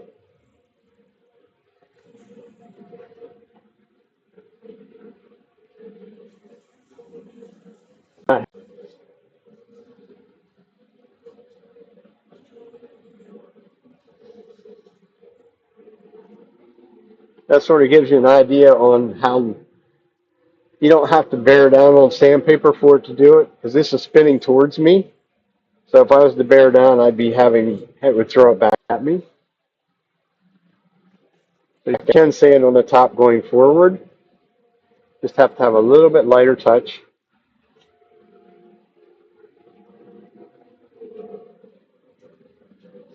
Last little bit, we'll do a little bit of random orbit. Don't see any visible scratches, but sort of a white colored wood, so it's not gonna show the scratch very well, at least until we put black on it. And if there's any kind of big hairy scratches in, the grain fill will fill them scratches and show the people that would know what they are that they're there. But the bottom line is the average person that would pick something like this up in a craft store, market, or wherever, they really don't know the difference. Unfortunately, they're not the detail oriented. They want to pick something up and purchase it or whatever just because it suits their fancy. It isn't because it's well done, well finished. It's just whatever suits their need or desire, I guess you'd say. So technically we're back on centers. This thing even moved a little bit. It actually has moved when we hauled it. I saw that when we were doing that. Um, this neck part has dried out and it's already a little bit out of kilter on that. No big deal. I think I'm going to get some painter's tape because I really don't want to. I'm not into creating extra work for myself right at the moment. I have lots of other things to be doing than spending an hour cleaning a chuck. Simple little painter's tape. I could have used a smaller painter's tape. Might have been better. Let's get around once that way. See if we can get it to cooperate. Possibly. Get it to get down in there. I don't really care if the jaws get some of the black on it. I just don't necessarily want it shooting back into the body. A little denatured alcohol takes it right off of the jaws anyhow.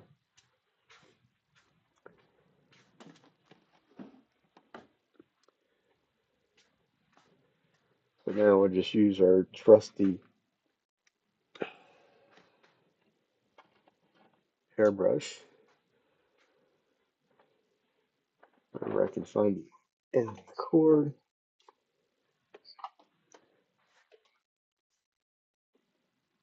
Okay. Let's hope we don't lose power. I do not want to be down here in my shop if we lose power. Life would get interesting in a hurry because I am in the basement. There's literally one tiny little window in here. So if we lose power, of course it's not dark yet outside, but would not necessarily be a grand thing to have.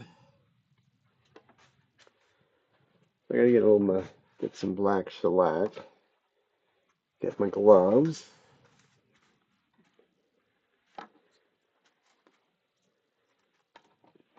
Well,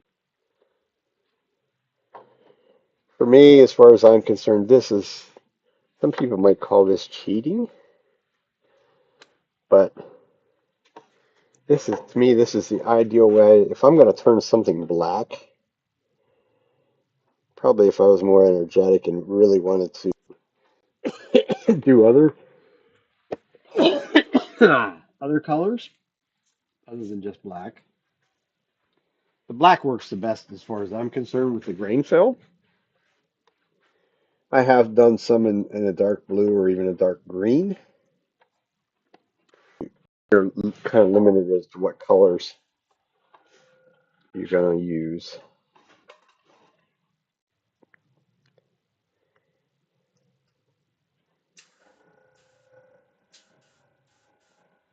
Okay, dust collector comes back on.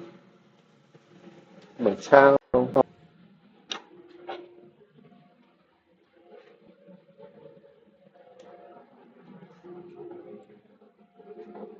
Cover up the lathe bed.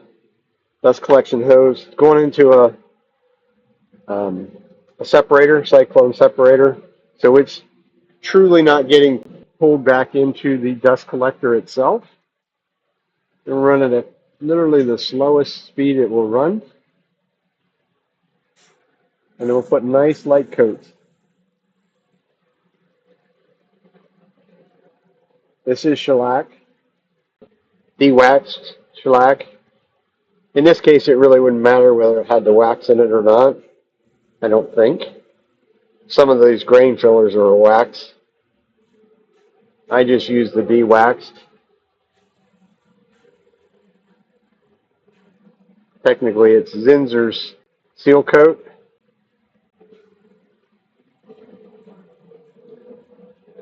which is what I've used for a number of years.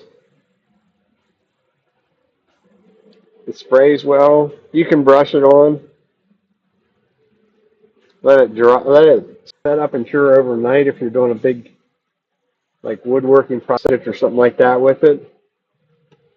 And it will stand with like 600 grit sandpaper, something like that, 400, 600, really pretty easily. The key is to get it on nice and light and have no runs.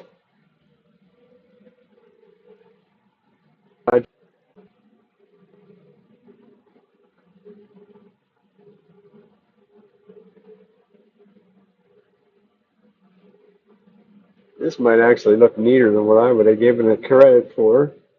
I'm going to let that dry a minute or so.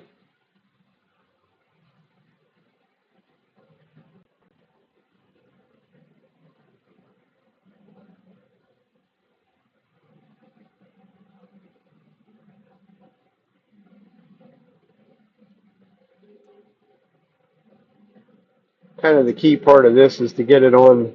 That's also why I don't like to put it on with a rag or something like that. Is you get, I have a tendency to get too much on. What I'm trying to do is seal the top, the hard bits of the grain, and leaving the open pore part unfilled, because that's what we want to do is fill them.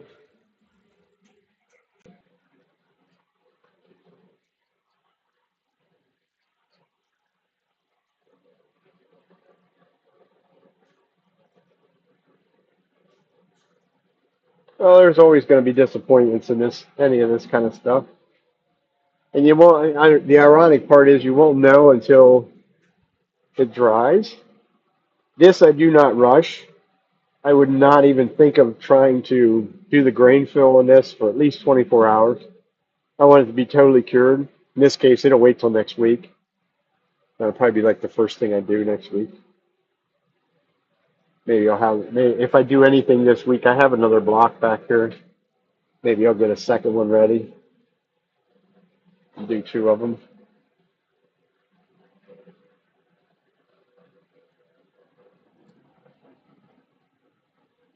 I don't know if see if we can get right in. Probably not. It's going to lose what I want to see, what you wanted to see. But you can see up in this area, you can really see the grain. The open parts of the grain are really standing out. So hopefully next week, hopefully it'll look like something neat. From there, it's just going to sit. It's going to sit right where it's at. The only thing I have left to do is clean up the airbrush. We're going to call it a day. You don't need to. I don't have a very scientific approach to cleaning my airbrush. I literally will dump that shellac back out, and I will put denatured alcohol in it, and I spray it in my little capturing jug. It's nothing more than a drink container with a hole in it. I'll spray it in there, and the denatured alcohol and all the crap goes to the bottom of it. It's not flying around in the air, so it makes it a little. Well, yeah, it's denatured alcohol. I mean, that's why it goes in that container, and it. I mean, you saw the size of the container on the airbrush. You're talking about less than an ounce of liquid, and I will spray the entire thing in that. But yeah, yep, yeah. Trust me, if you ever If you like to go take classes in wood turning and have the funds to do it, go out to Las Vegas sometime and take a class with Jimmy Clues. He will teach you all about playing with fire in more ways than one. I do not do any fire in my shop. If I'm going to do something with fire texturing, it's going to be in the great outdoors. Number one, my shop is in the house, so we don't need to I don't need the house smelling like a campfire because the boss upstairs would not be happy. I have done it already over in my other spray room, and I think I've only ever done that once or twice. Um, and it's really just it's the same reasoning. Is it stays over there forever. It's like days go by and you can still smell the charred wood. So it's just easier, safer, go outside, do it outside. The only problem is trying to record it or something like that.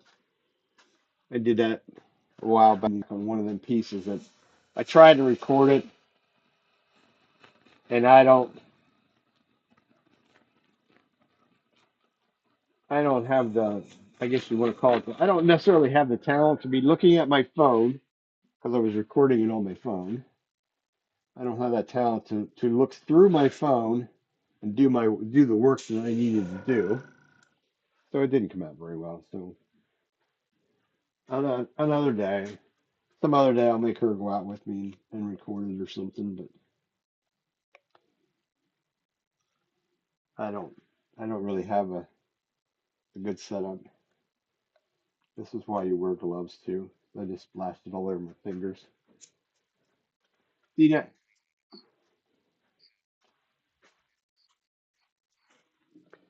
well, we'll see next week, and maybe, just maybe, I'll be able to figure something out. I'm gonna assume Ethel was watching this on a computer, watching it on a horizontal feed rather than a vertical feed. Hmm,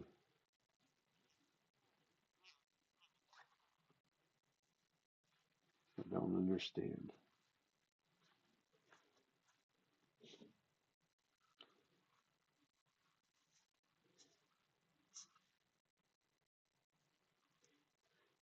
Well, as I say, I could probably ask Cindy Drozda, but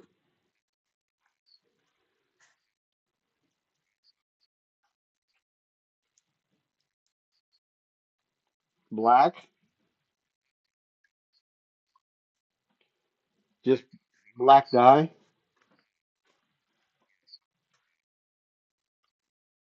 Okay, thank you, Billy. That's just the Zinsser seal coat and black dye.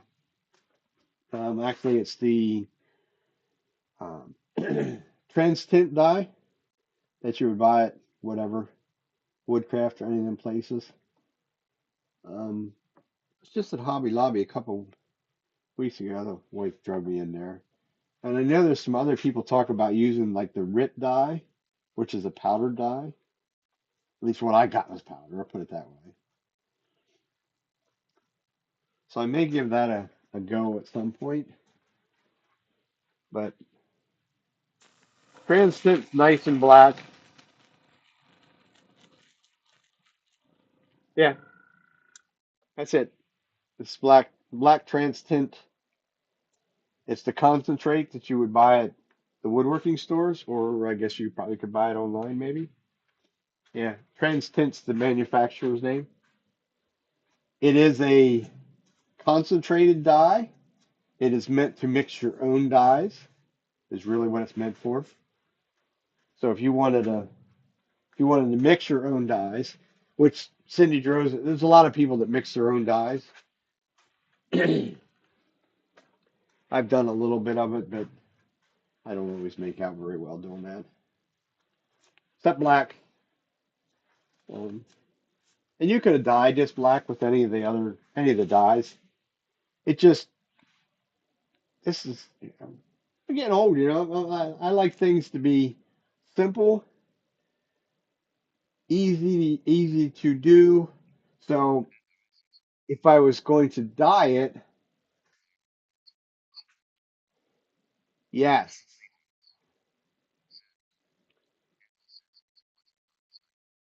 okay. Um, yes, they had both. Because I would not have bought the Rit dye if it was liquid, but they had the liquid containers sitting there, and to the right of it, actually, it's right close by, I think. It comes in a little box, and it was actually cheaper, and it's a powder.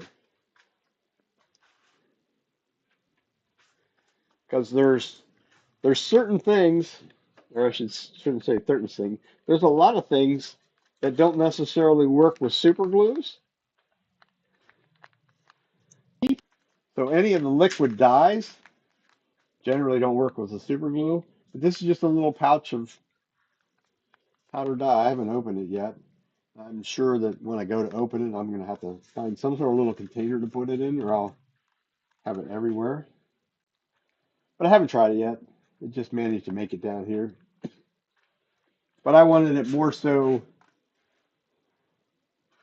I want to try and mix some with super glue, see how it does with the some of the perfect super glue, the finishing super glue. Because that would be like golden if I could do like a finial. I mean, I wouldn't want to do something of this size with it, but something like a finial that I wanted to turn black and be really, how you want to call that, lazy?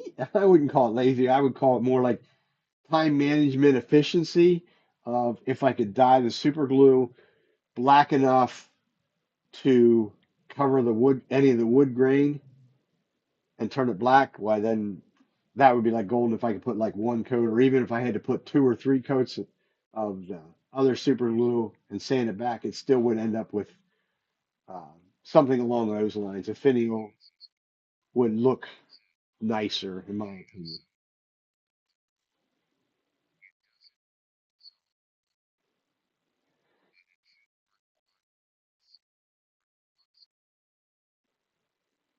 Right, it'll work in epoxy. That's epoxy. The epoxies, I haven't found anything that you can put transient dye right out of the bottle in that. Transient dye doesn't have any. Well, I didn't think it had any alcohol or water in it, but it does. Because if you put a drop of that in super glue, it just immediately sets the super glue off violently, as it matters, a matter of fact. The mica powders, but there again, you only need, I mean, that little bag, if that would work, my God, that's probably that might even be a lifetime supply if that's all I was going to use it for. Because when you go to mix even like the mica powders into super glue, you're only putting a very tiny, minute amount in it because they are so potent, and that way you get it to totally dissolve. Of course, once again, you're most likely using a super glue that's going to set up quickly, where mine I would mix that stuff with the 3460, so you have,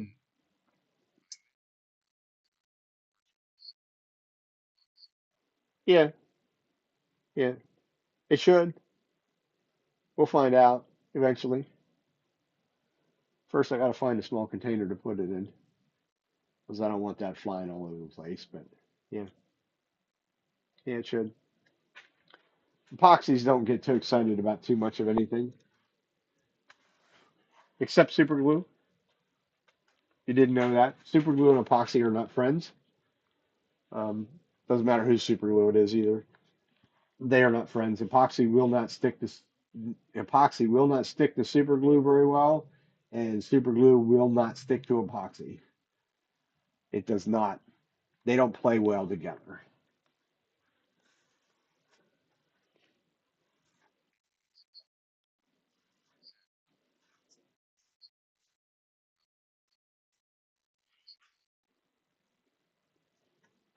Oh yeah, I would imagine that the powder coat powders are some sort of a mica powder. I don't. That's just a guess on my part. It's some sort of a powdered dye. I don't know. I wouldn't have any idea even where to even think about trying to find something like that. But I have enough crap to worry about than trying to find too many other things. It just caught my eye just by virtue of where my wife was at in Hobby Lobby. That it was right there, and it went over, and they had it in the powdered form, and I'm like, well, that's the path I would go down rather than the liquid form. I don't need any more liquid dyes.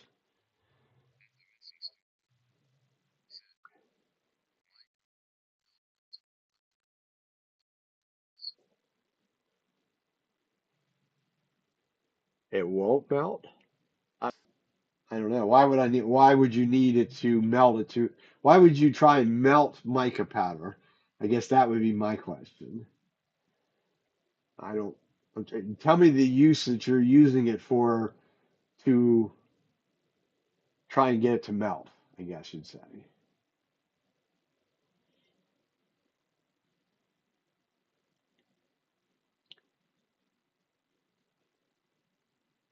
So.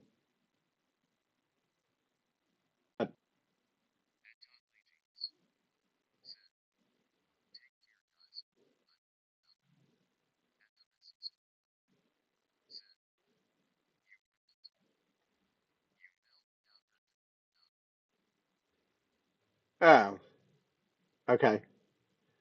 I got you. I got you. All right. Well, I'm gonna call it a day because the wife already said it's getting kind of nasty out. So I don't want to be down here if we lose power tonight. So. Till next week, y'all have a good week. This will be the project that we do right off the bat next week is to put some color to it and see what we end up with. Till then, everybody have a good week and stay safe and have fun.